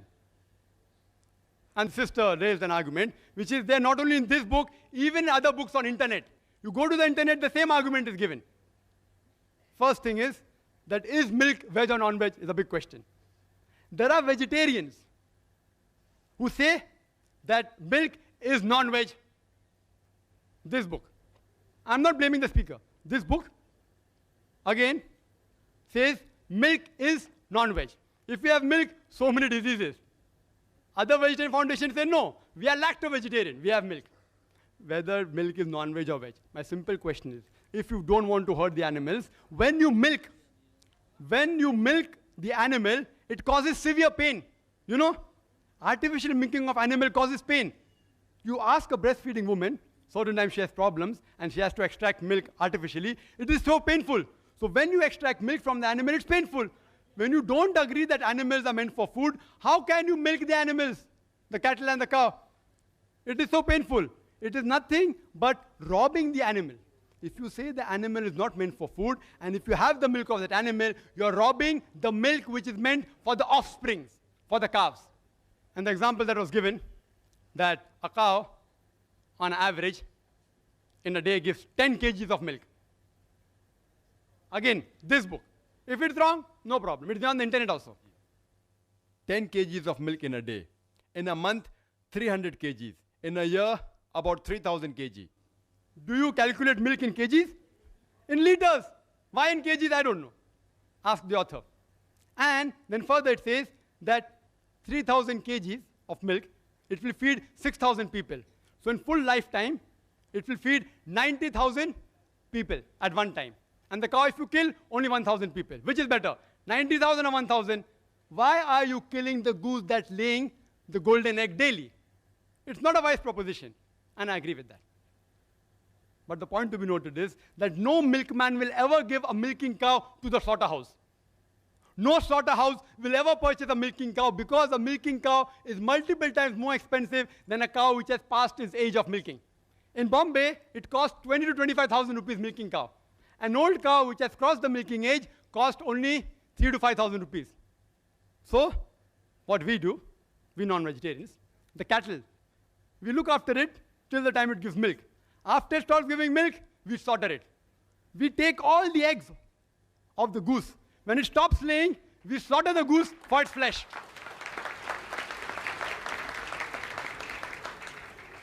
सांप भी मरे और लाठी भी ना टूटे. Two birds with one stone. We are more intelligent. Again, the argument giving. Let's see, some animals, you can use them in field, etc. You can use them for plowing, for transportation. If you love the animals so much, why do you overload them? And furthermore, the Indian statistics tells us that out of the population of cows, oxen, and bull, only 25% are productive. The remaining 75% are unproductive, either past the age of milking or they are males, all non-females, bulls, oxes. Now, what will you do with the 75% of excess non-productive cow, goat, bulls, ox? One option, you rear them up yourself. An average bull or cow requires 18,000 a year for living, according to the statistics. Their statistics, not my statistics. 18,000 a year. So after they give milk, they live another 4 or 5 years. Which farmer will bear the burden of millions of cows every year, 18,000? Second option is give to Jivdaya organization. They leave it open, it enters the field, eats up the crop. Third option, leave them in the jungle, animal will kill them. The last option is best. After they reach the age of milking, utilize the milk, give it to slaughterhouses, it benefits the farmer, he gets some money, and even the animal benefits the human being by eating the meat of the animal, as well as his hide for leather, as well as the bones. Hope that answers the question. Next question for Mr. Zaveri. According to Kastur Chand Jain, in the marriage of the 22nd Tirthankar, Aris Nemi, popularly known as Neminath, meat of animals and birds was served, and both the bride and the bridegroom, according to Shastra, were Jains. Another incident was quoted that Chelna, a Jain Shravika who was the wife of Bhimsar Shrenik, a contemporary of Mahavir, was pregnant, and she had the desire to eat the heart of her husband. Bhimsar's eldest son, Abhay Kumar, instead gave her some meat of a dead animal, and Chelna, thinking it to be her husband's heart, ate it. I don't know how authentic is this article and whether what Kastur Chand said is true or false. What is its explanation? Please explain. I am referring to the article from the Caravan series, December 1981. Thank you, sister. First of all, I will request the coordinator to only allow those questions coming out of my talk, not out of any other book or another references for which I am not responsible. But because I am a true Jain, I know definitely about the Jain history, about Neminath Tirthankar. Yes, it is true. That is why he propagated that the killing of, that is exactly why he renounced the world, that for my marriage, are you going to sacrifice all these innocent creatures? No, I don't want such a feast for me. And that is why he became a Jain Muni and ultimately a Tirthankar.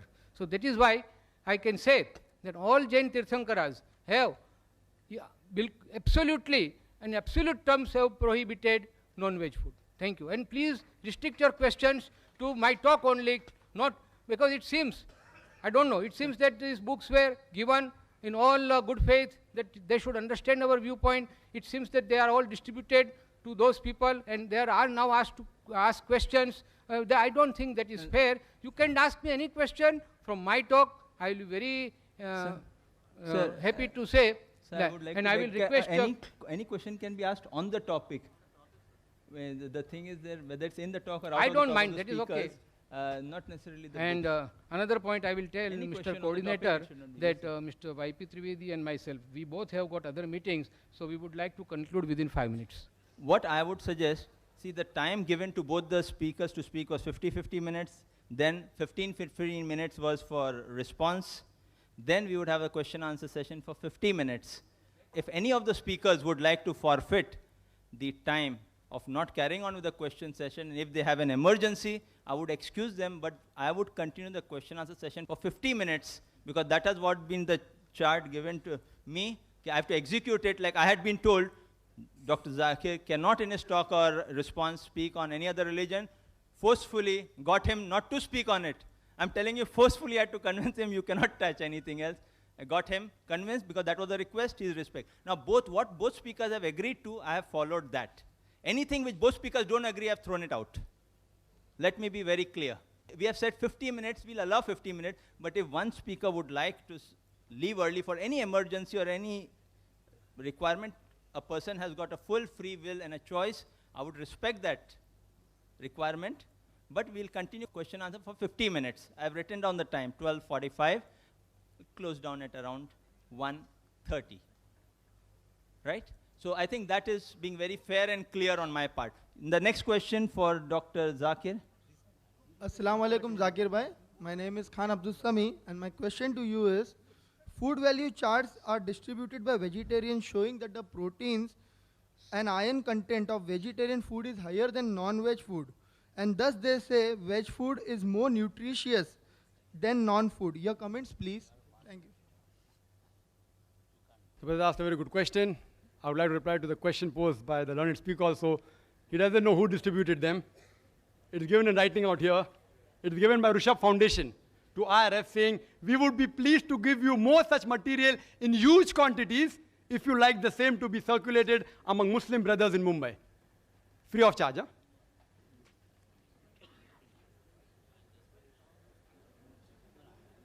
The brother has asked a question that there are fruit charts being distributed. Yes, even we get in a foundation. We didn't respond, saying that it's not worth responding. It's not worth responding. But when the request came from the Rishabh Foundation, are you willing? I reluctantly agreed, it is not a topic of scientific thing. It's a well-known fact. He said, yes, we'll debate. I said, fine. So I'm here, just replying. Why should people get irritated? If you can quote me from any book, as long as it's within the topic, I will inshallah answer. If I don't know, I will say I don't know. If I know, I will say no. I know your question, and when I got that chart, it gives food value chart, saying that proteins among the veg food is more than non-veg food. And even Mr. Rashmi Zaveri in his talk, he said that the value of proteins, the quantity is more. Mr. Rashmi Zaveri said that there were only 3 essential amino acids. You ask any doctor, it is not 3, it is 8. No wonder 5 is lacking. It is 8 essential amino acids which are not synthesized in the body. The remaining are synthesized. These essential amino acids should be given by the external food source. The proteins of animal foods, they are biologically complete, known as higher protein, because they contain all the 8 essential amino acids. The veg protein are lacking in 1 or more of the essential amino acids. It's a scientific answer. So even though the value may be more, 20 up, 10 down, it is not complete. The veg protein, the incomplete protein of lesser quality, animal protein is of higher quality and complete protein.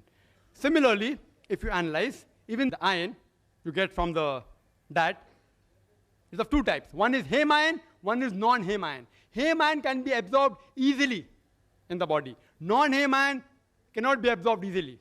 In the animal food, there is heme iron as well as non-heme iron. The vegetable food contains very little heme iron. Therefore, they cannot absorb. Therefore, there's more deficiency of iron in them. So even I agree with you, the iron content in figures may be high. The protein content may be higher. Down the conclusion is, veg food is more nutritive.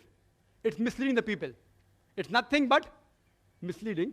I would call it in plain English, fraud. Who's doing it? Some vegetarian society. Misleading the people. And fraud is prohibited in every religion, small or big. whether major or minor religion, fraud is prohibited. So, I would like to ask you a question. Would you prefer taking 10 notes of rupees 20 or 1 note or rupees 500? If you know the value for money, you choose the second. Hope that answers the question. The next question for Mr. Zaveri. Assalamu alaikum. I am Javed Sheikh. My question is to Rashmi Bhai. Rashmi Bhai, in your talk, you mentioned that diseases transmitted through meat, flesh to human beings. But plants also affected by some diseases, viral, bacterial diseases. So you can get diseases from plant, vegetarian food also. You also mentioned Dean Ornish and Deepak Chopra, references and recommendation of those doctors. If you believe in recommendations of doctors and medical professionals, Trivedis also mentioned that. If you believe in that, I will quote only a simple example.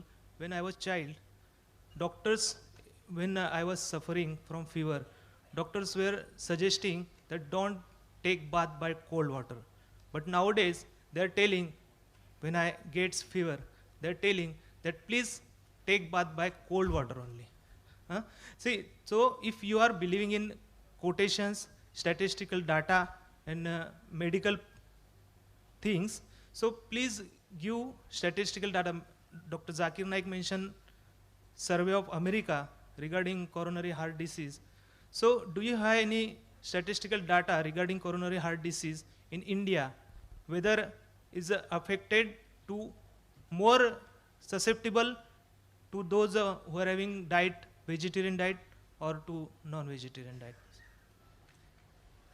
I would request you all to put your question briefly, please. Your question is so long that one forgets. Last part is the question. Coronary heart disease is asked.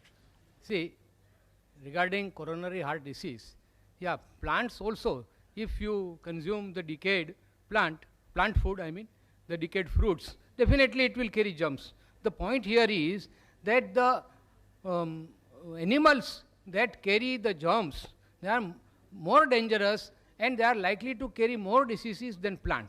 Another thing is that which I have said is that animal food contains excessive protein, cholesterol and saturated fat. So these two things combined that will make non-veg food prohibitive. Coming to the statistics, I have got that book. There is no time, there is not a platform to argue about the statistics. I have got complete statistics that more people are suffering because of heart disease, those who are flesh eaters, than the veg people. Now, at the moment, I cannot give you those facts and figures that I have got it, then I can supply it to you later. Thank you. No counter question, please. Yes, the next question for Dr. Zakir. Assalamu alaikum, brother. Brother, my name is Safia. I'm a revert to Islam. My question is, in the book Vegetarian or Non-Vegetarian, Choose for Yourself by Gopinath Agarwal, there are quotations given from major world religions, including Hinduism and Christianity, that non-vegetarian is prohibited. And how do you say it's permitted? The sister is asking the question that there are quotations from the same book, quoting various major world religions like Christianity and Hinduism, saying that in that religion it is prohibited. So how come I said that there is not a single major religion which says that non-veg food in general is prohibited? I clarified the Islamic viewpoint. It's a misquotation, out of context, misunderstanding. I do agree one thing, that there are certain quotations, sometimes non-veg food is prohibited, even in Islam. Like for example, the verse I quoted, Surah Ma'idah chapter 5, verse number 1, it says that don't do hunting in pilgrimage. Within the sacred pilgrimage, don't do hunting. If you are fasting in the month of Ramzan, sunrise to sunset, don't have non-veg food, don't even have veg food. If I say don't have non-veg food during fasting, that doesn't mean non-veg food is prohibited. Prohibited only during that time. So similarly, there are quotations in the religious scriptures, at certain time in fasting, don't have non-veg food. Regarding the question, in Christianity, and I've read that book, therefore I can reply. They say that in the Bible it is mentioned that you can't have dead food. In brackets, they put meat. It's not there. What they're quoting, the reference is not given. I, being a student of comparative religion, I give talks on diets also. And they're referring to the book of Leviticus, chapter number 17, verse number 15, as well as the book of Deuteronomy, chapter number 14, verse number 21. It says that thou shalt not have the meat that dieth of itself. Dead meat is prohibited. Not all meat. Dead meat. They say dead food and bracket meat. It is dead meat is prohibited. Even in the Quran. Surah Baqarah chapter 2 verse 173, Surah Ma'idah chapter 5 verse number 3, Surah Anam chapter 6 verse 145, Surah Nahl chapter 16 verse 115, Hurrimat alaykumul maytudu waddamu wa lahmul khinzir, wa ma uhilla li ghayrillah bih. Forbidden for you for food, dead meat, blood, the flesh of swine, and any food on which any name besides Allah has been invoked. Where it is allowed? If you read the book of Genesis, chapter number 9, verse number 2 and 3, it says that they will fear you. They will dread you, all creatures of the earth, all fowls in the sky, all creatures that liveth on the earth, as well as all the fish in the sea. They shall be delivered to you. Next verse, Genesis chapter 9, verse 3 says that every creature that moveth on land and is a living creature, they are meat unto you, and also herbs and shrubs. Mention the book of Deuteronomy, chapter number 14, verse number 9, that ye shall have the meat of all the things in the water. All that has fins and scales you shall eat. Deuteronomy chapter number 14 verse number 11 says that you shall have the lawful meat of the birds. Deuteronomy chapter number 14 verse number 20 says that ye shall eat the meat of the lawful fowls. It's allowed. Further, if you read, it's mentioned in the book of Hebrews chapter number 5 verse number 13 and 14, that if you have milk, you are weak. If you have strong meat, you are powerful in reasoning. Bible says that, not I. In the Gospel of Luke, chapter number 24, only quotation, verse number 41 to 43, Jesus Christ, peace be upon him, goes in the upper room, and he says, have you any meat to eat? And the disciples gave him a piece of broiled fish and honeycomb, fish, and he ate before them. Jesus Christ, peace be upon him. In the book of Romans, chapter number 14, verse number 2 and 3, it says that one who believeth in eating all things, he can eat. Those who are weak, they only eat herbs and shrubs. But anyone who eateth should not insult those who eateth not. And those who eateth not should not judge those who eateth. This is law of God. Hindu scriptures. If you read the law of Manu, chapter number 5, verse number 30, it's clearly mentioned that the eater can eat any creature that lives, even if he eats every day. A creator created some creatures to eat and some to be eaten. Laws of Manu, Manu Smriti, chapter number 5, verse number 31. It says that eat in a sacrifice, this is the law of God. Manu Smriti, chapter number 5, 42. It says that a twice born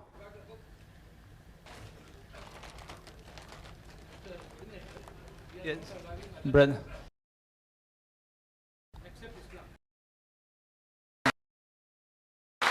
No, please.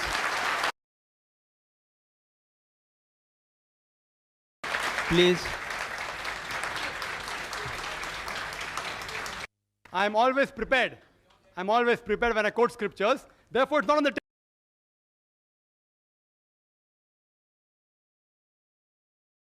answer. Therefore, I kept it behind. Otherwise, my books are in the front always.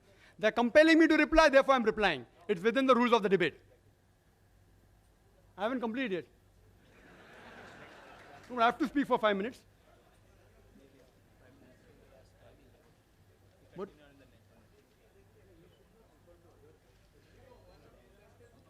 We would request anyone not to disturb in between. Yes, please don't disturb. The question. And you can say, who's disturbing? See, we'll when I'm allow speaking, another 20 seconds, because this wastes time, and then my time is up, I will stop the speaker.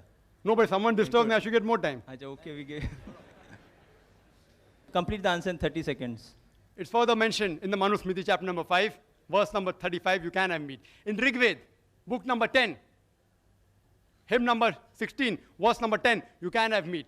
Rig Veda, book number 10, hymn number 85, verse number 13, Rigved, book number 10, hymn number 86, verse number 13, says the same thing. You can have meat in Mahabharata, Anushashan Parv, chapter 88. If you read, Bhishma gives the advice to Yudhishthir. It's also mentioned in Manusmriti, chapter number 3, verse number 266 to 272. It's mentioned there that if you want to please your ancestors, if you give herbs and shrubs, you will gratify them only for 1 month. If you give fish, for 2 months. If you give venison, the flesh of deer, for 3 months. If you give mutton, for 4 months. If you give flesh of birds, for 5 months. If you give goat meat, for 6 months. If you give spotted deer, for 7 months. If you give meat of black antelope, for 8 months.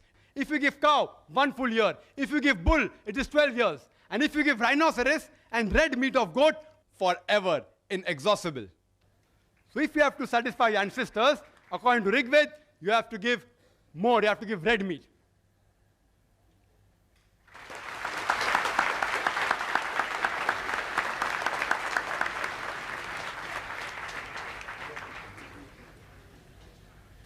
Assalamu alaikum. My name is Gulfam, and this question goes to Mr. Zaveri.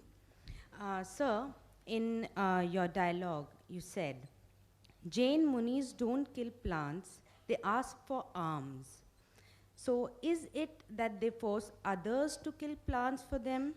Or is it that when they put masks on their face, they are not killing the germs and others are killing the germs by not putting the mask on the face? What is it? Please clarify. It's a very good question, sister. I am really very happy. Of all the questions, I would definitely give you first number, because it is said in Jain religion that you should not kill anybody, you should not allow anybody to kill, and you should not appreciate if one kills. So all these 3 things are there. So if a Jain Muni comes to know that this food is prepared for him, he will not take it. So this is the rule of Jain Muni. When they come to us for begging, they ask us very clearly. We also know that they will ask us, have you prepared anything for us? We have to very honestly say, we have not prepared anything, it is for us. We have prepared, say, 4 chapatis. He will take only 1, we will be happy with 3. This is the way of begging of a Jain Muni. He will not kill, he will not allow others to kill, he will not propagate killing, he will not even eat if he comes to know that this food is prepared for a Jain Muni. I am happy that in this august and enlightened audience, I have been given an opportunity to clear the viewpoints of Jain Muni.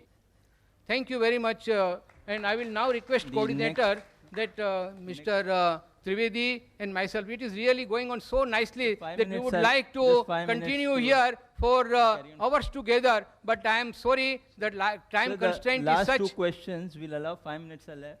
I don't think it will be... I think we have been talking so much about vegetarian food and non-vegetarian food, but we are all hungry now. I think we should go and eat. So only last 2 questions and then we disperse. The Mr. Trivedi has said we'll allow last 2 questions on the mic. When can we have the next question for Dr. Zakir? Yes? Acha, there's a request for Mr. You want to ask question too?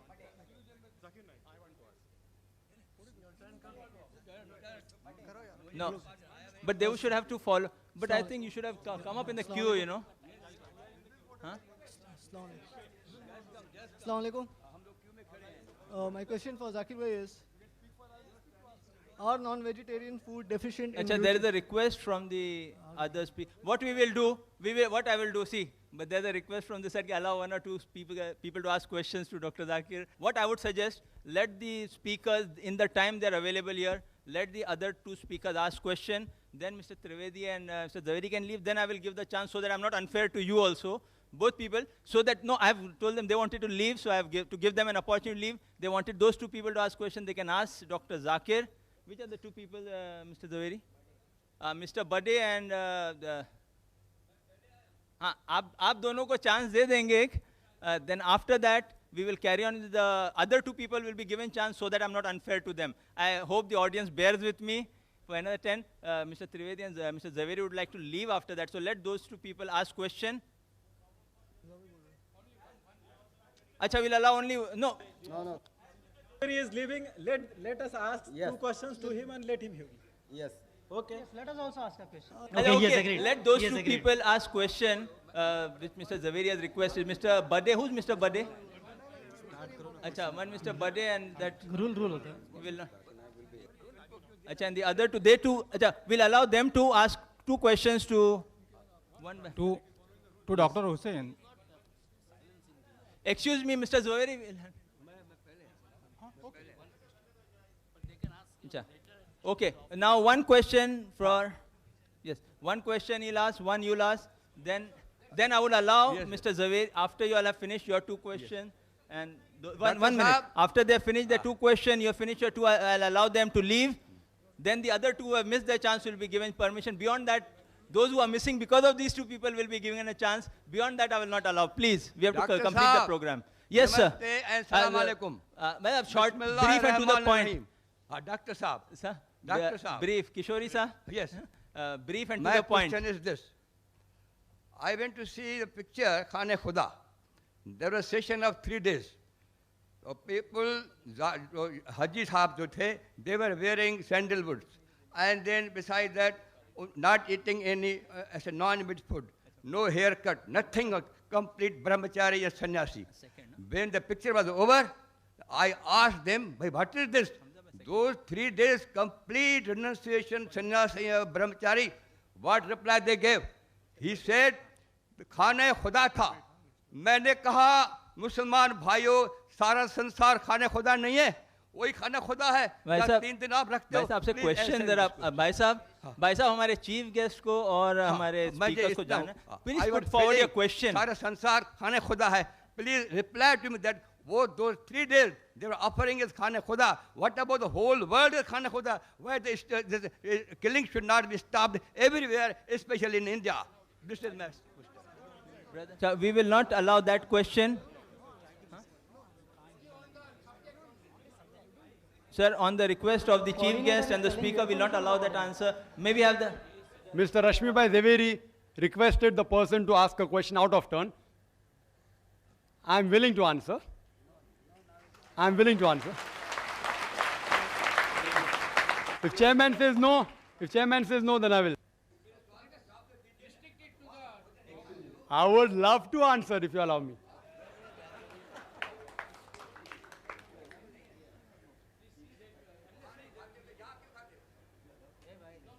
Okay. Anyway, I will control the order. Nothing will go wrong. Okay, we'll allow him, but a short this thing. What was the question? I didn't hear it. I heard the question. I am supposed to answer.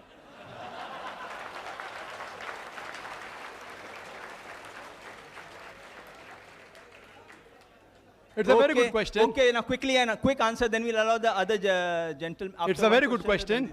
Yes. It's a very good question. It will not create problems. I believe though you all are vegetarians out here, we aren't that violent. It won't create problems, I take guarantee. I will not say something that will create violence. Yes, I know there are non-veg and veg meats in Ahmedabad and Gujarat and there were riots and all here. As far as I'm concerned, I speak logical, then nothing happened. The brother asked a very good question. He said that he had seen pilgrims going and for 3 days, they didn't have meat. They didn't have meat. It's on Islam. It's on Islam. Why Islam allows like this? No, he's asked a question You're on asking Islam. a question on Islam. No, but that's non-veg. You're not asking on Jainism. What's the problem? Are you so much afraid that the answer will make him a non-veg? He will yet be a veg. No problem. I don't want you to become a non-veg. The brother asked a very good question, that why there don't you have non-veg? It's a misinformation. I've been for Hajj several times. Whoever told you a lie that we don't have non-veg. The rule out there is that in that sacred part, at that time, you cannot kill any animal for hunting. At that time only. But not eating non-veg. I have gone there. I eat non-veg. Who says you can't eat non-veg? Yes, we are dressed up in 2 pieces of unsewn cloth. You know why? You know why? Because it's the biggest annual gathering in the world. People come from America, from Canada, from India, from Pakistan, from Indonesia, all dressed up in 2 pieces of unsewn cloth. Identical. You cannot make out the person next to you whether he's a king or a pauper. For universal brotherhood. Not theoretical, practical. Universal brotherhood. When we offer salah shoulder to shoulder. We eat food, we eat together. We eat even non-veg. Where you got this from, I don't know. Whoever told you, whether Muslim or non-Muslim, he has told you total falsehood. I'm telling you. I've been for Hajj several times. I've been for Umrah. It's totally wrong. And for universal brotherhood, everyone comes there. So that you can make out people from various parts of the world. We have to be one brotherhood. Islamic brotherhood is that all human beings are brothers. And Muslims are brothers in faith. Yes, brother. Mr. Zaveri, this question is for you. At the end of your speech, Mr. Zaveri, this question is for you, please. Yes, put forward your question. Mr. Zaveri is having his attention there. Mr. Zaveri, this question is for you. At the end of your speech, you have listed 16 points differentiating between the herbivorous animals and the carnivorous animals. Now, I don't feel there is anyone in the audience to know these differences, except that you want to give emphasis on the point that giving the comparisons of herbivorous animals, you want to reflect that humans should also be herbivorous. That is, we should be vegetarian. This is what I understand. Dr. Zakir has already touched few of the points. Now, Dr. Zakir and Mr. Zaveri, I'm not a medical student by profession. I'm an engineering student. I had biology only up to my 10th standard, and thereafter only I had gathered some knowledge from here and there. Ask your question, please. Question. Now, here the points which I want to get a comment from your side is that you have said that pitalin is there in the saliva of the herbivorous animal. It is there in the carnivorous animals, and it is there present in the humans also. Now, you have said that herbivorous animals rotate their jaws while eating. I have never seen a man rotating his jaws. It's a question of if you want to put a question, you are most welcome. Put it's forward not a lecture your session. question. We are not here to hear your impressions. If you are most welcome to ask me a question. Ask me a direct question. I will be too willing to give you a reply. See, because both Mr. Trivedi and myself, we have got other appointments. We will be leaving after this. You ask your question in 3 to 4 sentences. That's all. My 3 to 4 sentences. What was the need for you to give the differentiation between herbivorous and carnivorous animals? What do you want to emphasize? Yeah, it is a very natural thing that when I stated that almost all limbs and parts of the body of human being are very similar to herbivorous animals, it is for the enlightened audience to decide whether I say, whether you agree with me or not. If you agree, it's well and good. Otherwise, if you don't agree, then also well and good. Who am I to say that you must agree on one point or others? That's okay. Because what I have stated is a scientific fact, which I have got reasons and I have got proof for that. But it is for the audience to see whether it is you are agreeable to that or not. My only point was that by nature, a human being is more, not only more, but 100%. He is herbivorous, and by certain circumstances or by some other reasons, he has been made a carnivorous. Now, friends, I must tell you that I am extremely delighted to be here this morning and sharing our views, and so many misconceptions about Islam is now cleared by our learned Dr. Zakir. We never knew that these things are said in Islam, and for that I am extremely thankful to Islam Research Foundation, and I am also thankful to my friend Mr. Salecha Rushabh Foundation, and because of the time constraint of Mr. Trivedi and myself, because we have got other engagements, we will take your leave, and again thank you very much. Mr. Bade. Mr. Bade has to ask. Yes, you are Mr. Bade? Yes. No, well, excuse me. Mr. Bade has been requested specially to be given a chance to ask question. We have honored that request, and he will be given a chance now. After that, Mr. Trivedi, the last question from that side. And then, yes, last question from there. Ladies, I think, are less in number, so we disallow those 2 questions which were missed out. I hope that would be fair, Mr. Trivedi. Yes, Mr. Bade, then you, and then we finish the session. Yes, Mr. Hari Om to Hindus. Jai Jinendra to... Sorry. After we conclude the session, 2 people will get a chance to hear Dr. Zakir. If you want to hear the answer, and those who want to hear can stay back, others can go. Yes, Mr. Bade. Hari Om to Hindus. Jai Jinendra to Jains. Salam Alaikum to Muslim Bhai. Walaikum Assalam. Request to Dr. Zakir. I have all the answers of all your 20 questions, but that will not allow. Kindly give me chance. Any time you will get the logical answers of all the 20 questions, number 1. Now, all the religions, they follow the God. God is almighty. Now, that means one should follow his rules also. Now, what is given by the God, the rules formed up by the God? एक सीधी सी बात है कि जब भगवान ने हमें जन्म दिया है तो उन्होंने हमारे लिए कुछ व्यवस्था भी की है. I'm not giving you lecture. I would apply the same rule I applied to the last speaker. Put your question in 5 sentences. Assume Dr. Zakir and Mr. Zaveri know the background. Ask your question. 6 sentences, I'm please. asking you the question only. तो भगवान ने हमारे लिए जो भी कुछ दिया है उन्होंने कुछ रूल फॉर्म करके दिए हैं. जैसे कि हमारे लिए सबसे इसेंशियल बात है हवा की. Plenty of hawa is available. Abundant hawa is available. उसके बाद पानी रहता है. पानी wherever you go, पानी is available. Now, other thing is food, which I am coming to the question. The food, Bhagwan has given us the food also. Kashmir में है, हमारे लिए कश्मीर में है, इलाके के मुताबिक दिया है. कश्मीर में है हमारे लिए आलमंड्स दिए हैं, काजू दिए हैं, बादाम दिए हैं, पिस्ते दिए हैं, जहाँ के वहाँ जरूरी है. 1 second. राजस्थान में जाओ, आपको वहाँ वो टेम्परेचर के मुताबिक आपको खरबूजा मिलेगा, तरबूजा मिलेगा. यहाँ हमारे लिए 1 second question I am telling you. यहाँ हमारे लिए हलवा बना के केले पे ऊपर रख दिया और whatever easily is available he has given is plenty. Now whatever he has given is plenty is cheaper, and whatever he says no, it is not to be taken or it is restricted, should be he has made it costly. So are we following the rule of the God? Sir, what is your question on this topic? Very He good. has understood it. Okay. Very, I've understood the question. Very long question.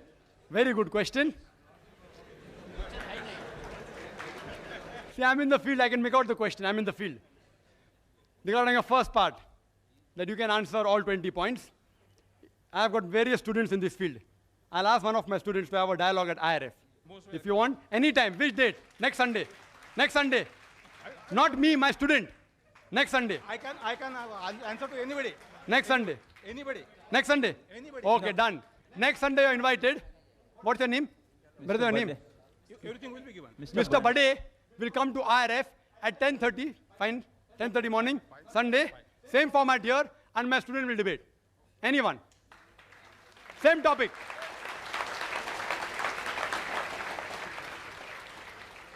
His question, that God has provided air, right, water, everything easily available. So why go for things which are uneasily available and costly? Very good question. That you have to point out to Mr. Zaveri. He is telling that vegetables should be transported to Arctic Circle. Vegetables should be transported to deserts. Tell him, I didn't say that. I'm saying if vegetable is available, have vegetable. If animal is available, have the lawful animal. You have to pose that question to him, not to me. Point number 1. You should have easily available food as long as it is lawful. We should have expensive food, you told me. It's like I telling a rich person, why are you living in Nariman Point? You know, 1 square feet of land, apartment, Nariman Point, costs 25,000 rupees. Come to Mira Road, only 1,000 rupees per square feet. When the rich man can afford to pay money to buy a good flat, why are you preventing a rich man to buy good food? And non-veg food, in protein, in and in various ways, medically, it is superior, it's of higher quality. So if rich man can afford it, why are you stopping? If you can't afford, have vegetables. I'm not stopping you. Hope that answers the question.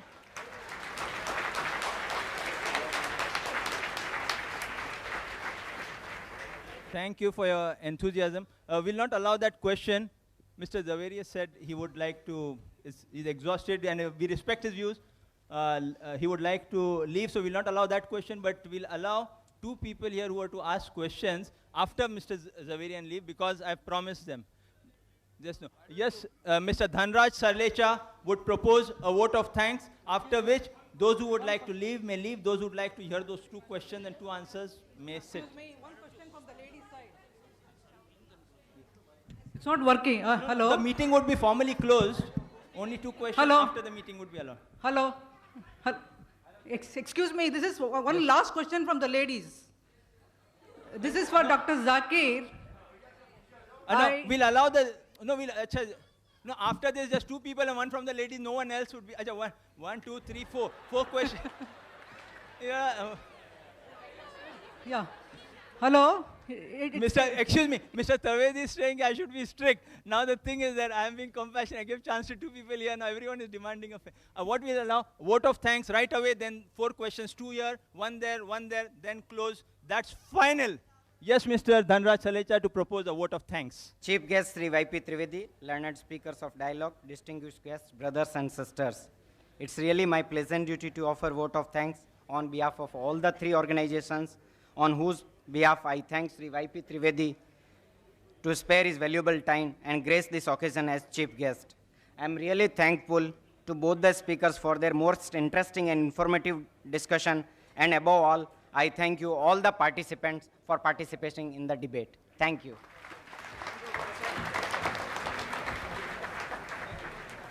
Thank you, sir. Now we continue on with the 4 questions. The chief guest, Mr. Trivedi, Mr. Zaveri are excused. Those who would like to hear the 3 or 4 questions aloud may sit back. We will continue in a minute as the chief guest and the speaker leave. The formal program is closed. We will have an informal 4 questions allowed for the audiences, for the 4 questioners who didn't get a chance because of my interfering and giving the other speakers a chance. Ladies and gentlemen, your attention please. We are starting the sequel question answer session right away. Yes, brother. My question is, are non-vegetarian food deficient in nutrition?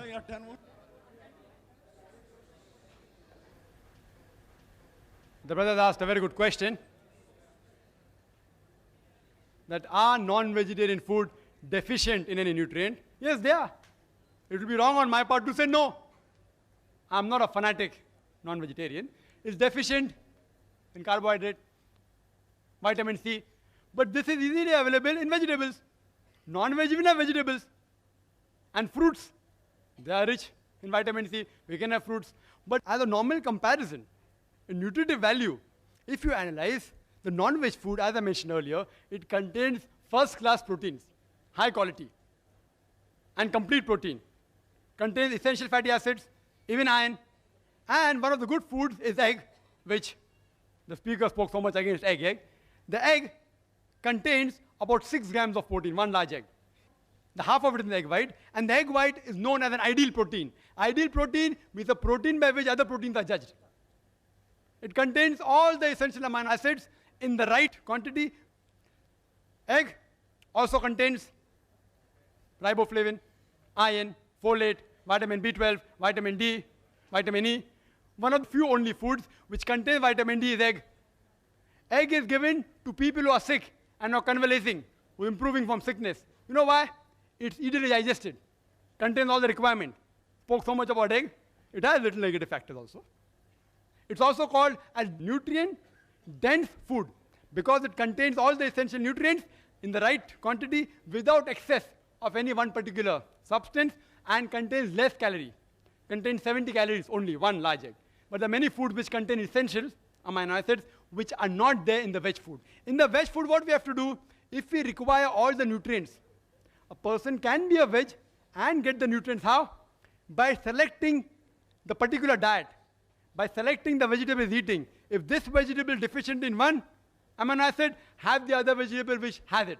So if he selectively chooses in the correct balance and monitors it, then he'll be healthy. In non-veg food, just have very non-veg food, and normally you won't be deficient in these nutrients. Hope that answers the question.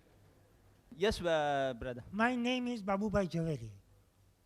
Dr. Zakir Naik mentioned in his speech, he tried to quote authorities alternative to Dr. Dean Arnish. Dr. Dean Arnish has been a pioneer in the field of research on reversal of heart diseases, and he has now come to be acclaimed as an authority. His contribution to the field has been recognized by the President of United States by appointing him as an advisor to advise Americans on health matters. It is at the instance of Dr. Arnish that now it has been incorporated in the authoritative medical textbooks that heart disease can be reversed through the diet which has been practiced and preached by Dr. Arnish. And this particular diet consists exclusively of vegetarian food. Now, I would like to know from Dr. Zakir Naik, when he has quoted alternative authorities, what he has to say about Dr. Dean Arnish's research, which has cured thousands of patients of coronary disease without bypass surgery. Brother asked a very good question, very relevant question, to the point. That what do I have to speak about Dr. Arnish, who's very famous? And he has said that the heart disease can be reversed by food which is only vegetarian food. I agree. Does it make non-veg food prohibited? Do you know diabetes mellitus? Brother, diabetes mellitus, you don't require Dr. Ornish to say if a person is suffering from diabetes, severe diabetes mellitus, if he doesn't take non-veg treatment of insulin produced by bovine, by pancreas of cow or of pig or human being, he will die. So if a non-veg food can cure diabetes mellitus, that doesn't make veg food prohibited. I agree with Dr. Arnish. It proves that heart diseases can be prevented or cured by veg diet. I agree. But what Mr. Rashmibai Zaveri said, Dr. Arnish said, it should be prohibited as a general rule. For heart patient, I agree. People may differ. Many doctors may differ. I agree. I agree. But to say because it cures heart disease, non-veg should be prohibited as a general rule, then why isn't America banning non-veg food? Advisor to American government. Advisor to American government. Why doesn't the government take the advice of Dr. Arnish and stop non-veg food? Why? What his research is, if he's authority, he's right. But to quote authority and then say he banned it, I doubt whether Dr. Arnish ever banned it. I doubt. I have my doubts. Show me the statement where he says that no human being ever in his life should have any non-veg food. I challenge you.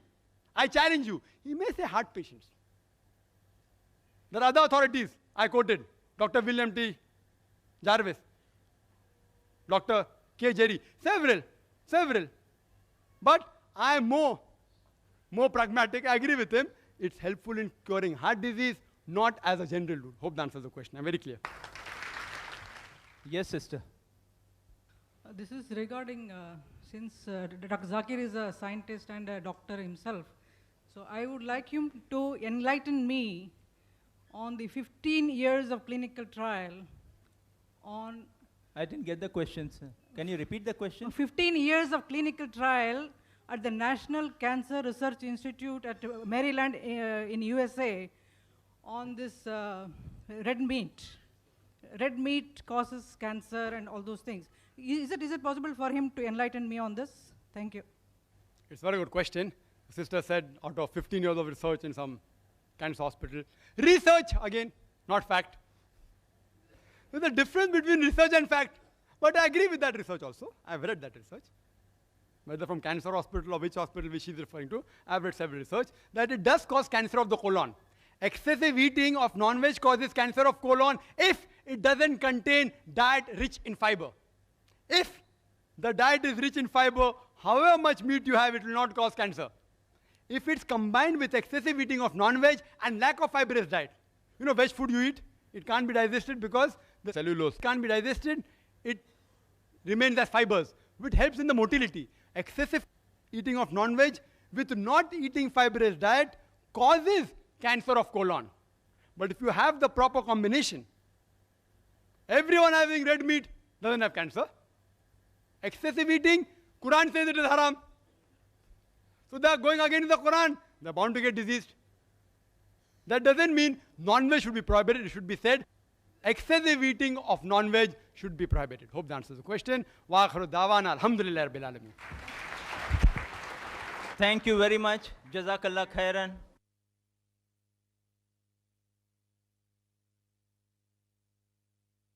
Allahu ya Allahu ya Allahu, O provider of all things, to you we turn each day.